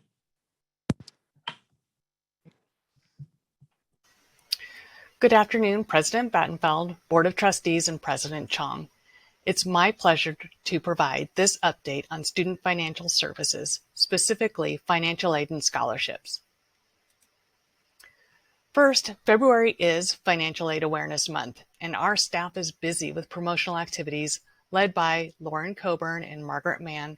We're doing many promotional activities inside and outside the classroom and in our community, in high schools, to make sure that students are aware of the financial aid opportunities available to them.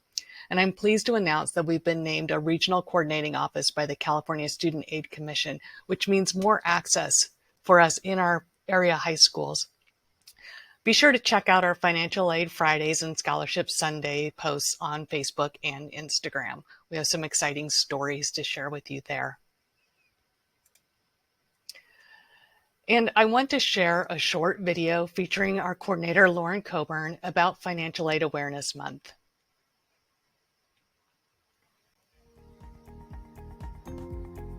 When a student applies for financial aid at SRJC, they're considered for our free tuition programs and thousands more in federal, state, and local funds. This is money in their pocket to help pay for books, supplies, housing, and so many other expenses that students incur. We've been asking students, what does financial aid mean to you? And often we're met with, financial aid means I don't have to worry so much, or financial aid means I don't have to live out of my car. The list goes on. February is Financial Aid Awareness Month, so help us spread the word and encourage as many students as you can to apply for financial aid and use our services so that they can receive the funding that they so deserve. We're still awarding COVID emergency grants. Our foundation scholarship application opens January 24th and closes March 2nd, and the opportunities are abundant. Thanks for your partnership.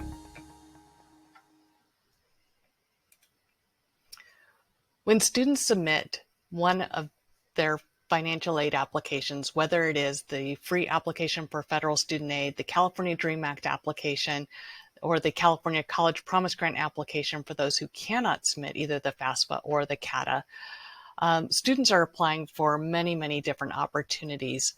This includes the opportunities that are listed from the Pell Grant down to student loans, and even the Doyle Scholarship Program for recent high school graduates.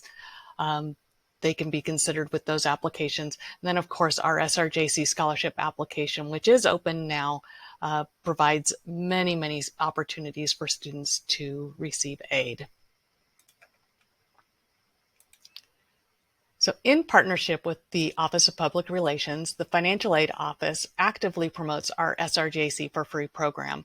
First-time, full-time students can attend SRJC for free for their first 2 years simply by completing the FAFSA or CATA, regardless of their income.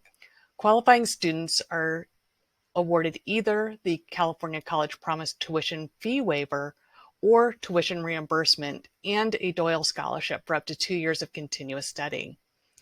Continuing and returning students can also attend free by qualifying for the Promise Grant fee waiver and can apply for additional scholarship support, including the Doyle Scholarship for continuing students. So here is a sample cost of attendance, and it's important for us to understand a student's overall budget as we look at their financial aid and the financial aid package. This cost of attendance is a sample for a dependent student, and these elements that are listed are outlined by the U.S. Department of Education.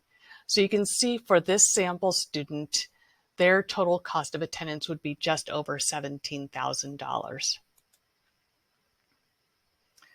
And so there are many factors that contribute toward determining the student's financial need, and we've listed the major factors here, which include the number in household, the number in college, and the household income or assets.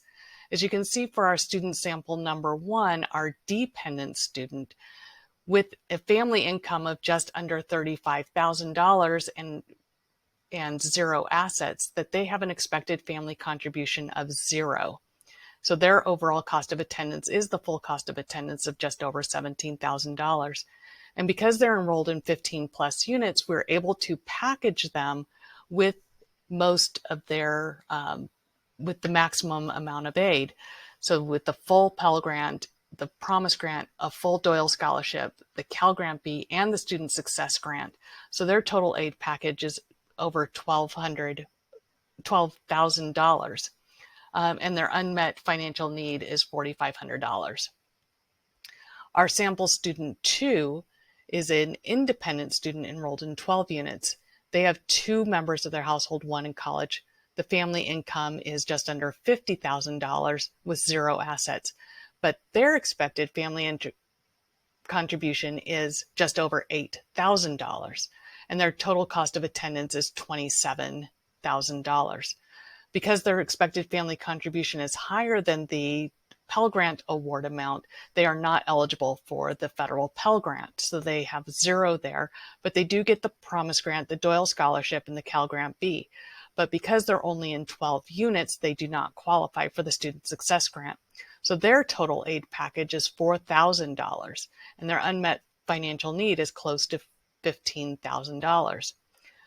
So this is important for us to understand because the Pell eligible income is set based on the national average and does not consider local cost of living as a factor.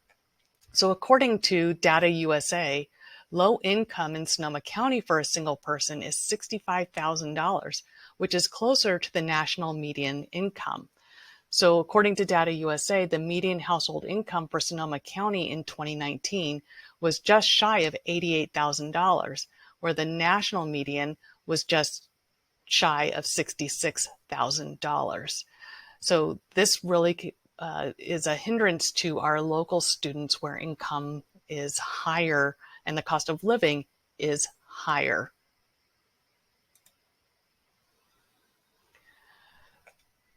So we see this in our FAFSA submission. So our goal continues to be to increase awareness about financial aid opportunities and assist with successful completion of financial aid applications. And as of the fall of 2017, we had nearly 14,000 FAFSA completions. And at that time, 44% of those who applied qualified for the Pell Grant. Since then, as we're all aware, we have experienced several natural disasters and the COVID pandemic. While the number of FAFSA filers dipped most dramatically in 2018-19 with our in-reach and outreach efforts, those numbers have been on the rise. However, the number of students who are Pell eligible has fallen to 27.5%. Students would need to be in the very low income bracket for our county in order to meet the federal low income threshold to be Pell eligible. So we continue to increase our awareness, and our goal is to have more and more students completing the FAFSA so we can consider them for all aid opportunities. So keep in mind that the federal Pell Grant is one piece of the student's total financial aid package. Our messaging to students is to submit a financial aid application regardless of income so we can evaluate them for all financial aid opportunities, such as the Promise Grant.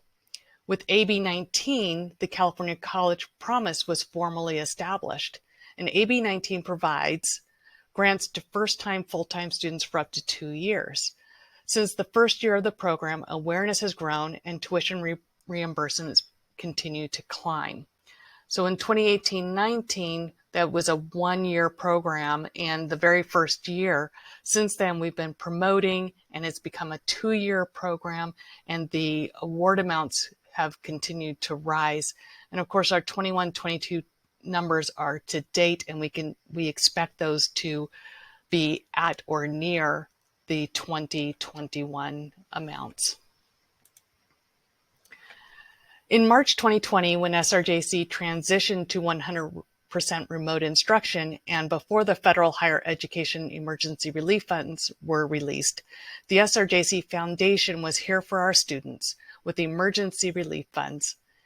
In the beginning, federal funds were highly restrictive, and between the SRJC Foundation and allowance by the state to award AB 19 funds as emergency relief, we were able to disperse nearly $800,000 to international, undocumented, and non-credit students. With the change in administrations, these restrictions were removed, and since May 2020, more than $9 million in federal emergency grant funds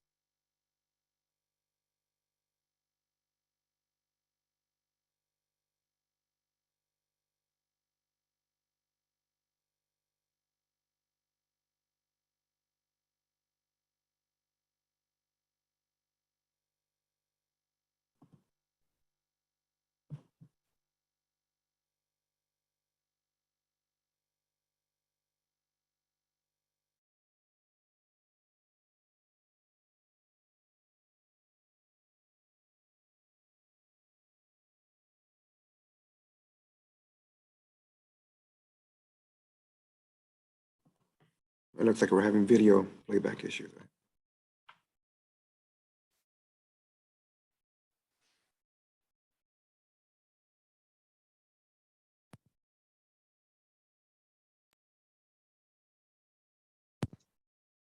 Did we just get bounced off? Oh, there you are, Rachel. I say, Q, do you want me to just go ahead and jump in with the presentation the rest of the way? Sure. Okay. So let me see if I can share my screen. I did this just in case it didn't work out. And I will just share my PowerPoint with you. So where we were saying was that since May of 2020, more than 9 million in federal emergency grant funds have been awarded to more than 7,000 students. And our current award range amounts are from 1,000 to 2,500, and that is based on their units enrolled and on whether or not a student is caring for dependents. This graph here shows the foundation awards and Doyle Scholarship Awards. So we're moving into our scholarship program, and these are fall numbers only. So in fall of 2018, you can see that our foundation scholarship and our Doyle numbers were very healthy, and we continue to be very healthy in these awards, and we're reaching about 54% of our credit students who are 19 and under are receiving a Doyle scholarship. You'll see a slight dip this last fall in our foundation scholarships dispersed. And that was, we saw the largest dip this fall than we've seen in many years of students persisting from spring to fall in the correct number of units to be eligible, or just persisting or declining the awards. So we have a second cycle that we open in the fall to be able to capture those students so that no funds go unawarded. So we do expect those numbers to be much higher by the end of the academic year. This is a slide that I'm really excited to share with you to show the total impact that our efforts make as an entire office. All of our scholarship, all of our aid, all of these fee waivers, this is the total amount dispersed year over year. And so you can see that generally we are awarding over $30 million in aid to SRJC students. And we couldn't be more proud of this. This is reaching our community and really providing that access that students need so that they can attend school. So this again is a partnership between the Frank P. Doyle and Polyomira Doyle Trust, the SRJC Foundation, our state and federal grants. All of these contribute to the success of our students. So what's in store in the future of student financial services? One, we're looking forward to resuming our in-person services. Our team is really, they're looking forward to a day when we get to interact and be out in our community and getting to the areas where we know that students need our direct support, our one-on-one, face-to-face, person-to-person support. So we're anxious for that to happen. Meanwhile, we will continue our virtual services and getting out for drive-through events wherever we can, so that we can get students to be aware of the financial support that's available to them. We're in the 23-24 year. We know that the FAFSA questions are going to be reduced by half, and that is going to really increase access to students. Just reducing the barriers to completing that application is going to be a big boon. So we're excited to see that come, as well as having the FAFSA being required for California high school graduates. We hear that's in the future. We hope that actually is that's true and comes to fruition, because that'll also really help our students with their financial futures. And we're also looking forward to preparing for SRJC student housing. That's coming. We know it's going to have a financial impact on our students, and we're here to be able to counsel them through what their financial needs will be. I did have another video for you, but since this is not my presentation, I don't think it will play, but I will be sure to share this with you all. These are amazing testimonials from our students. Oh, are we back? Hi Bear Cubs, my name is Tiffany and I'm a recent graduate of Santa Rosa Junior College. I just wanted to let you know that part of my success as a student was because I received financial aid. The aid I received covered the expenses of all my classes so that I didn't have to pay the JC a thing. Plus, I received a lot of money to help pay for my books and supplies, which can add up. Because I had financial aid, I was able to reduce my work hours to 25 hours a week, which allowed me to focus on my studies. I recommend all students apply for financial aid. You might be surprised by how much you'd be eligible for.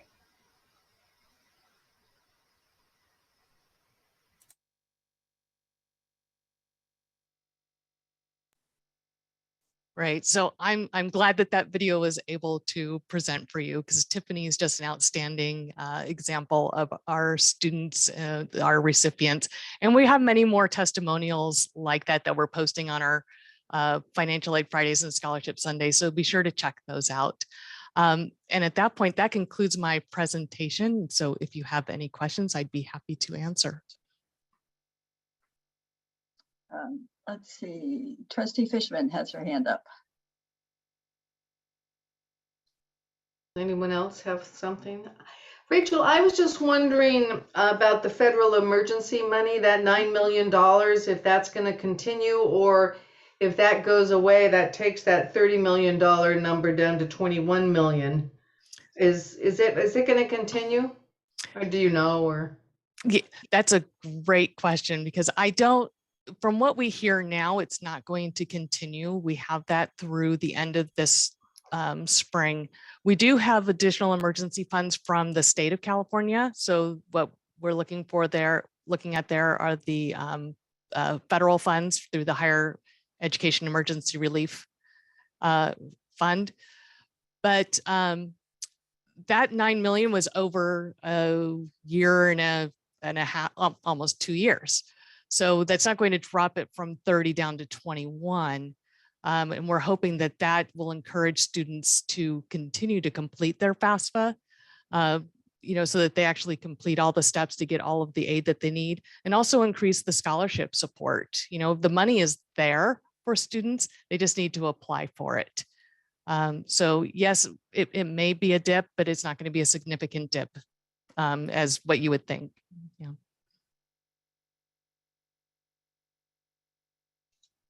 Okay, any Trustee Kendi? Rachel, I just want to say thank you for the great job that you're doing to help these students. It's remarkable, and thank you for everything that you do. Oh, thank you. It's my pleasure. I love my job. I love getting to open doors of opportunity for students. Other trustees? Okay, yeah, I just want to say thank you. Great report. And again, we are trying to do as a board a lot more legislative advocacy. So please let us know if there are things that we can do to support you and the students in terms of advocating at the state and federal level for reforming. I know there's a big move to reform financial aid so that we can get more money out to more students and have more students be eligible. So don't hesitate to contact us if let us know. You know what the students need more than we do. So let us know and we will do our best to advocate for it. So thank you. I appreciate it. Yeah, thanks. All right, thank you very much for that. All right, we now have the first reading of, this is the other information item, the first reading of Board Policy 2745, Board Self-Evaluation. This is what Trustee Banuelos spoke to. This is the policy that the committee has brought forward. So this is the first reading. So this is the time. The first reading is when we can get board input or feedback on anything. Otherwise, when it comes back for a second reading, it will be as a consent item. So any board comments or feedback? All right, thank you. And thank you for that new policy. It'll come back for a second reading next meeting. All right, thanks for your patience, everybody. We're going to take a quick 10-minute break so everybody can get up and stretch, and then we will see you all in 10 minutes for the consent agenda and the action agenda. Thank you.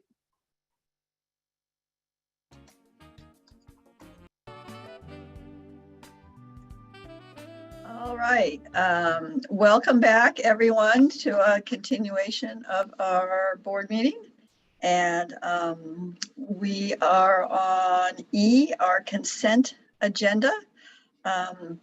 So are there any items that anyone wishes to, any of the board members wish to pull from the consent agenda to the action agenda? And if there isn't, then I need a motion to approve consent agenda items 1 through 20. So moved. Do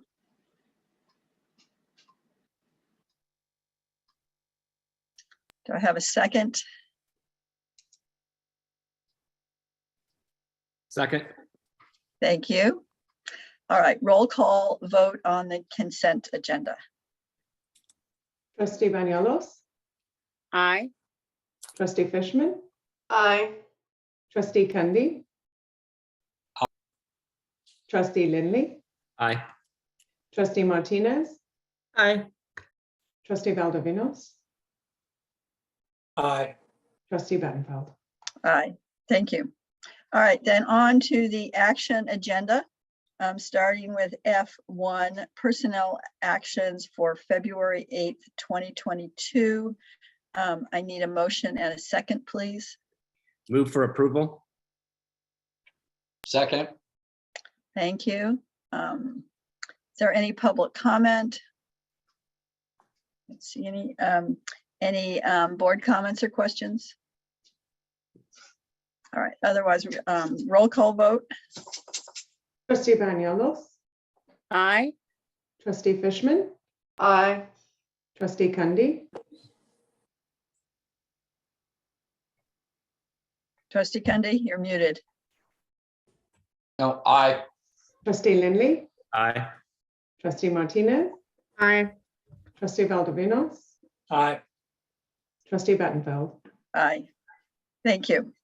All right, F2, December 19th, 2021 to January 13th, 2022 warrants. I need a motion and a second, please.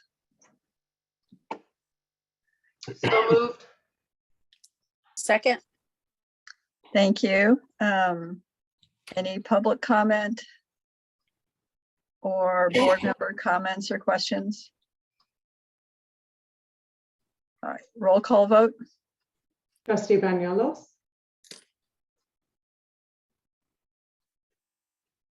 Sorry about that. Aye. Trustee Fishman? Aye. Trustee Kendi? Aye. Trustee Lindley? Aye. Trustee Martinez?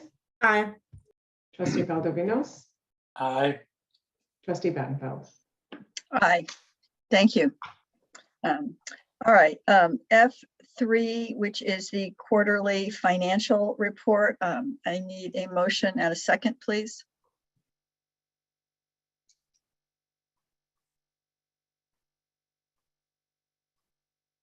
So moved. Second. Thank you. Any comments or questions on the quarterly financial report? I do see public comment. I do see one public comment, and then I'll go to trustees. Norma Ortiz, you have your hand up. Do you have a public comment to make on the quarterly financial report? I just wanted to, can you hear me? Yes. Thank you. I just wanted to acknowledge the hard work that was put together to put this informative report. I appreciate it. And I also want to thank all the information that's being sent to students in regards to financial aid opportunities and other, and acknowledge all the hard work that the financial aid and the counseling departments are doing in collaborative in this regards to support students, especially with the emergency grant relief. So thank you for doing that. Thank you. I don't see any other public comment, but thank you for your comment. Trustee Kendi?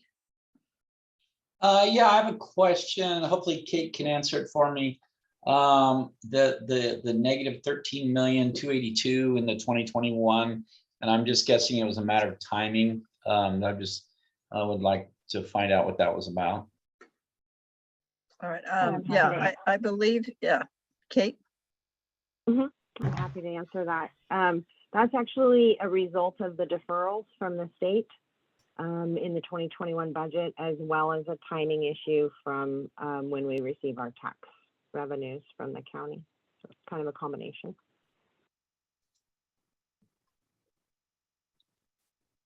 All right, any other questions or comments on the financial report? I don't know.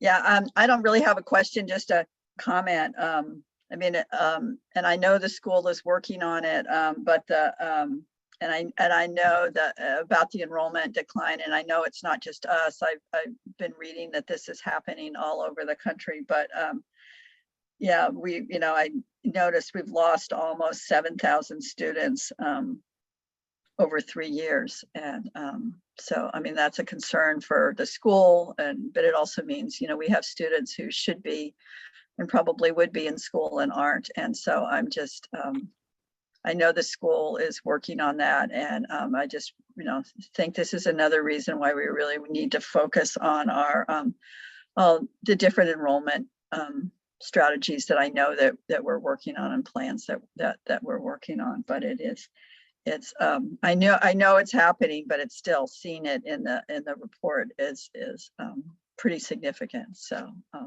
but anyway, it's a good report, and it's an important report, so thank you.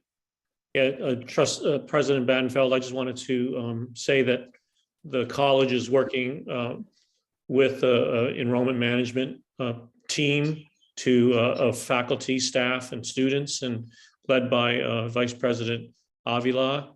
And we are working with the research with Dr. Jeremy Smotherman to really break down where the losses are and where there's opportunities for growth. So we will be bringing back to the board a plan, hopefully later in the spring, in terms of what the plan is to try to recapture that lost enrollment.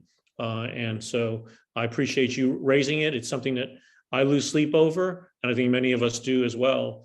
But again, as you said, it's a national trend line that started with even before the COVID, but it really was exacerbated by that. So we're trying to figure out how to, again, recapture our enrollment as best we can so that everybody in our region who wants to go to college can come to SRJC. So thank you for raising that. And I assure you, we'll be bringing back a solid plan once we develop it. Great, thanks. Anybody else? All right, then we'll have a roll call vote to accept the quarterly financial report. Trustee Banuelos? Aye. Trustee Fishman? Aye. Trustee Kundi? Aye.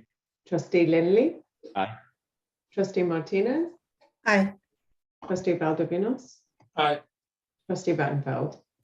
Aye. Thank you.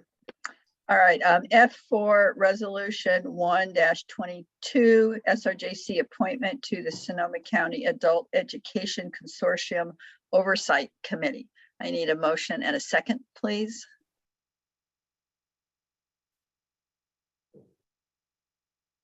Move for approval. Second. Thank you. Any public comments or any board member comments or questions? All right, roll call vote. Trustee Banuelos? Aye. Trustee Fishman? Aye. Trustee Kundi? Aye. Trustee Lindley? Aye. Trustee Martinez? Aye. Trustee Valdovinos? Aye. Trustee Battenfeld? Aye. All right, thank you. F5 Resolution 2-22 changes to the adopted budget. I need a motion and a second, please. So moved. Second. Okay, thank you. I don't see any public comment. Any board member comments or questions? All right, roll call vote. Trustee Banuelos? Aye. Trustee Kundy, Aye. Trustee Fishman, Aye. Trustee Lindley, Aye.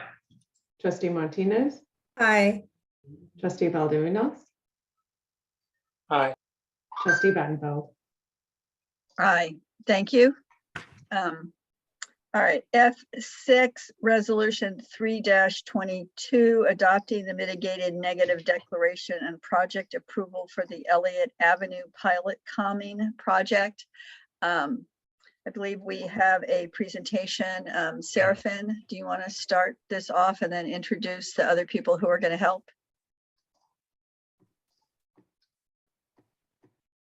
And then after the presentation, we'll do the motion and take any public comment or board comments.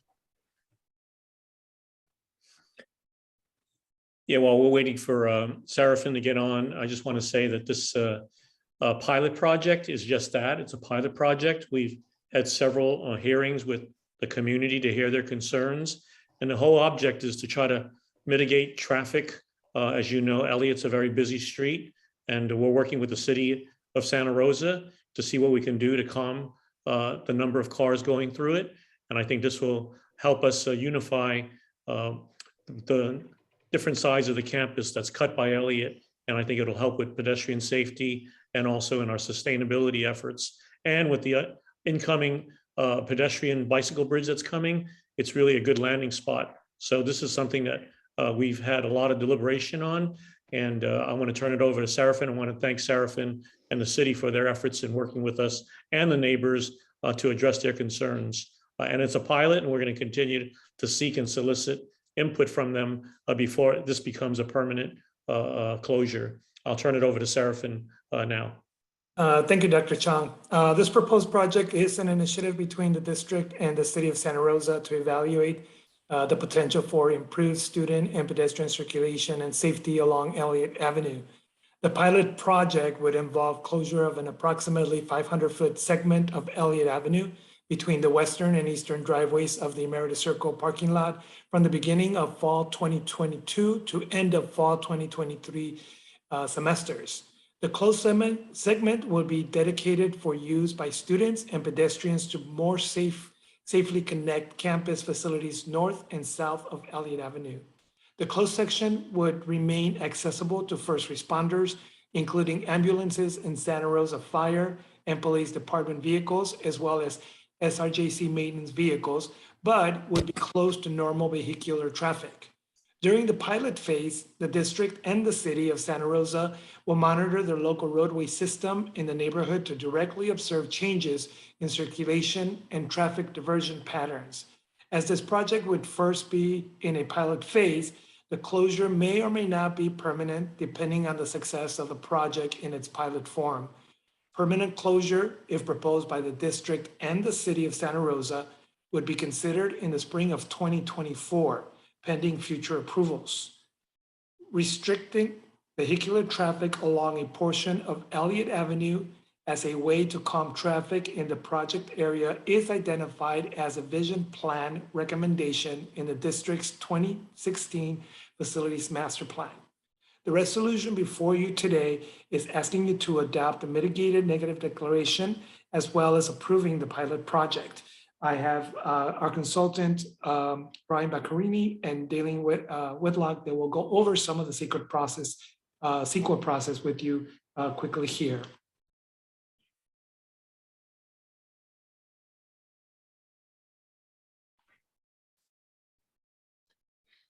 All right, thanks, Seraphin. Good evening, board members. The project is subject to the California Environmental Quality Act, that's also known as CEQA. CEQA informs decision makers and the public of environmental impacts, ways to reduce impacts, and the overall decision-making process. A CEQA initial study was prepared for this project. That is a document that provides early environmental review, ways to mitigate impacts, and provides a basis for determining the appropriate CEQA finding. So next slide. A 30-day review period was held for the initial study.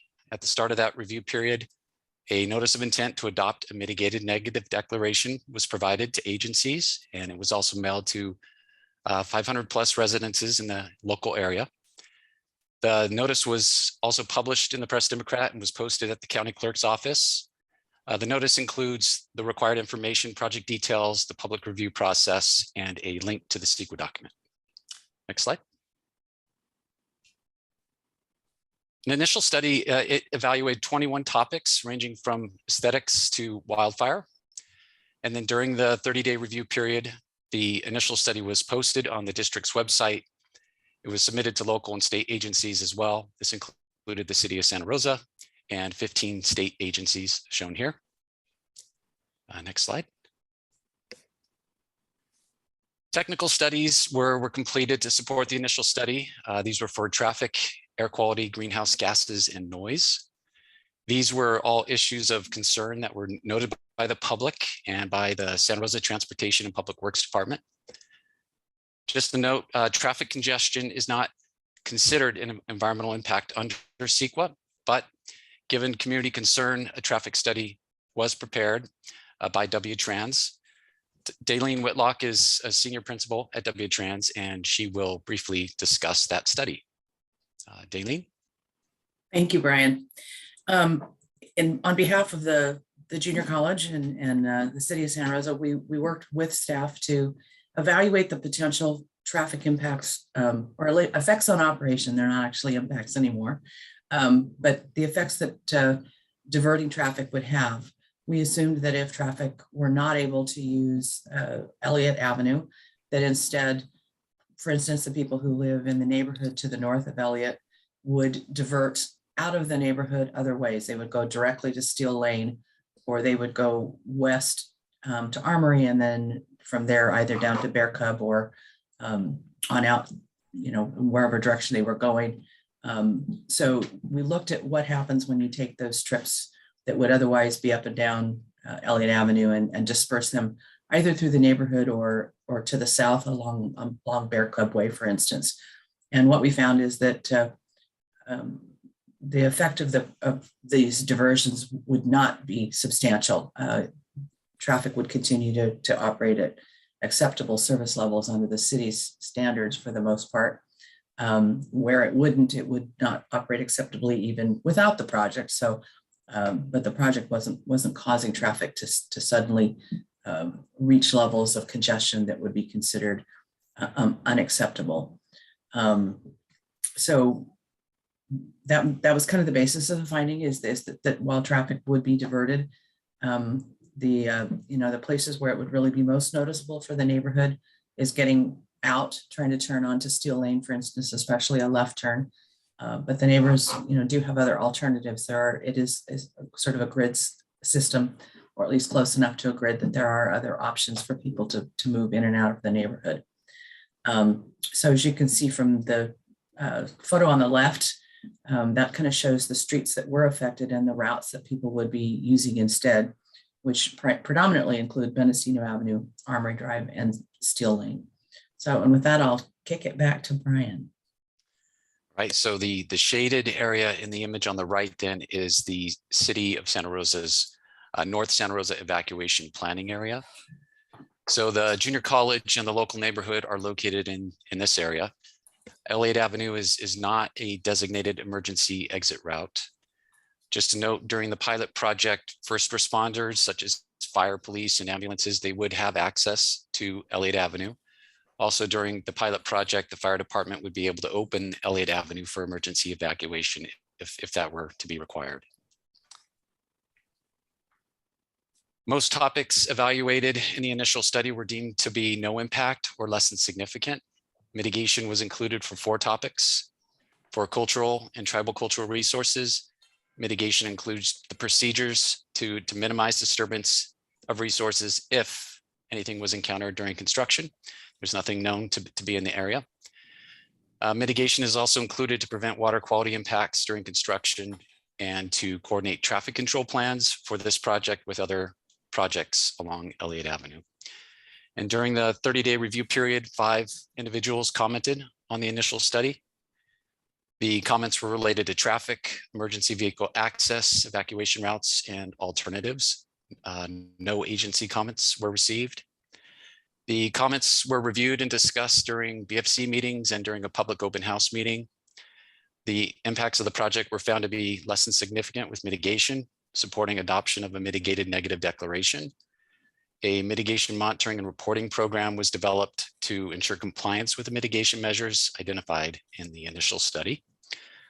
So thank you for your attention. Seraphin will close the presentation. Thank you, Brian and Aileen. I just want to point out to the board members that we did have 2 public open houses. The first one was pre-pandemic, and it was in person. We gave mailed notices to approximately 506 residences surrounding the area.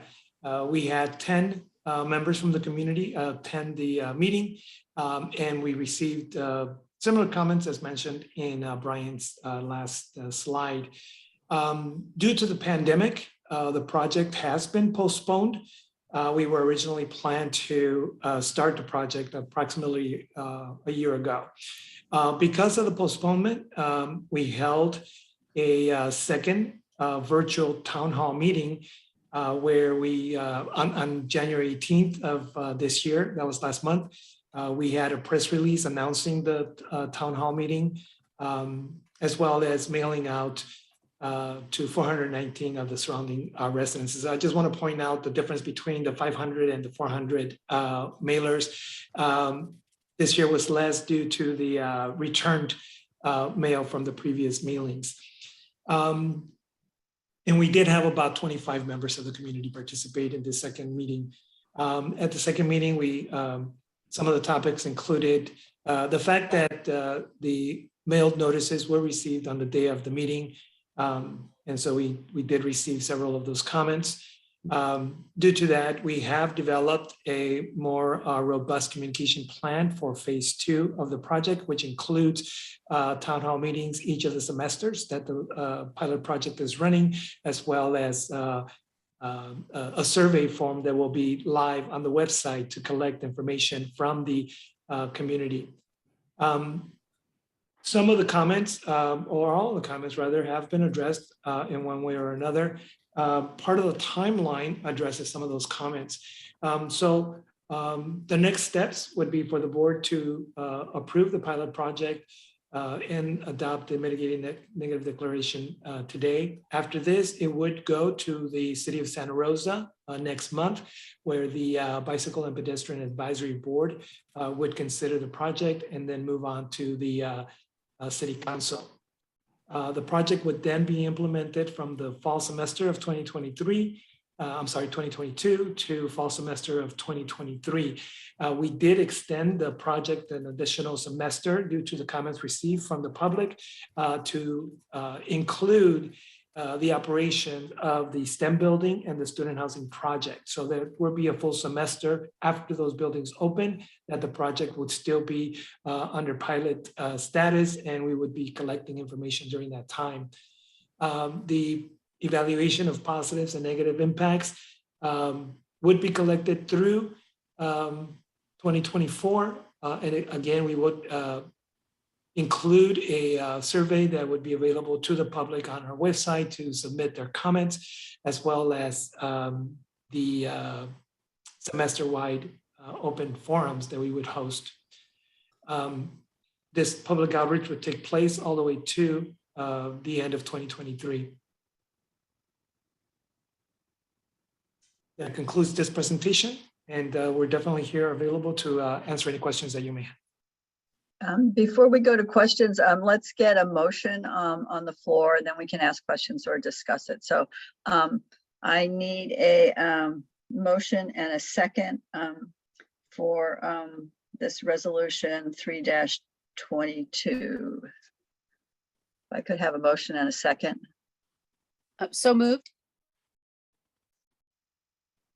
Second. Okay, thank you. All right. I'm just going to see, I don't see any public comment, but if there is anyone here who wants to make public comment, just raise your hand and I will see that you are here. Otherwise, I will open it up if there are any questions about the presentation or board member comments or questions about the resolution. Trustee Lindley. Seraphin, I have a question. If you're going down Mendocino and will it be feasible and open to go on to Elliott from Mendocino to get into the parking area? Yes, it would. So the closure takes place after the driveway to the Emeritus Circle. So wouldn't people be able, that were traveling that area, wouldn't they be able to come up Elliott and go into the parking area, swing around and end up on Mendocino? That is a possibility, yes. That is, huh? Okay.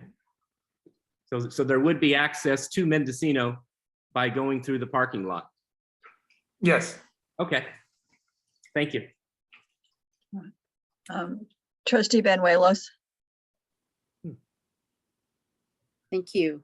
I don't have a question. I just want to say how much I really support this project. I really like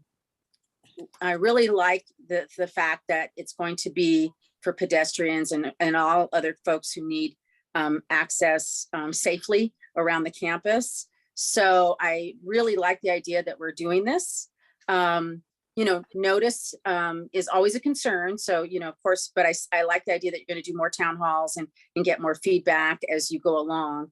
I also, as a former planning commissioner, I really like the fact that a CEQA, was done.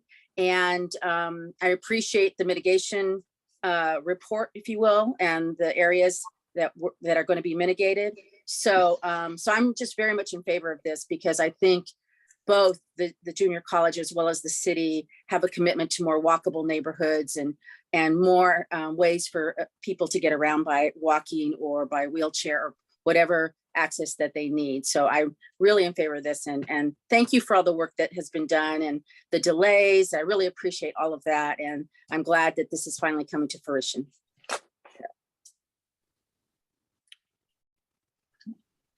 Any other trustees' comments or questions? I'm just going to check and all right. So it still doesn't look like we have any public comment, and unless any other trustees have any comments or questions. All right, let's go ahead and call for a roll call vote on F6. Trustee Banuelos? Aye. Trustee Fishman? Aye. Trustee Kundy? Aye. Trustee Lindley? Aye. Trustee Martinez? Aye. Trustee Valdovinos? Aye. Trustee Battenfeld? Aye. Thank you. All right.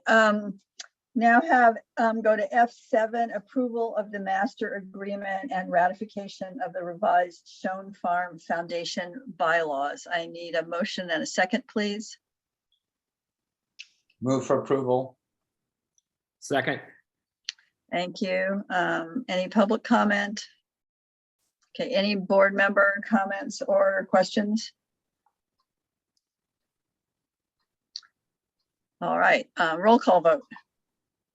Trustee Banuelos? Aye. Trustee Fishman? Aye. Trustee Kundy? Aye. Trustee Lindley? Aye. Trustee Martinez? Aye. Trustee Valdovinos? Aye. Trustee Battenfeld? Aye, thank you. All right, that finishes the agenda. Before we adjourn, again, I do want to honor and mention Jason Escher, who was a longtime employee. Several people already spoke to him. He was with the JC for 22 years. He passed away last week. He was a hazardous materials specialist in facilities operation. He really was a valued member of our community, and deep condolences to his family. Meeting adjourned, and see you next month. Thank you. Good day.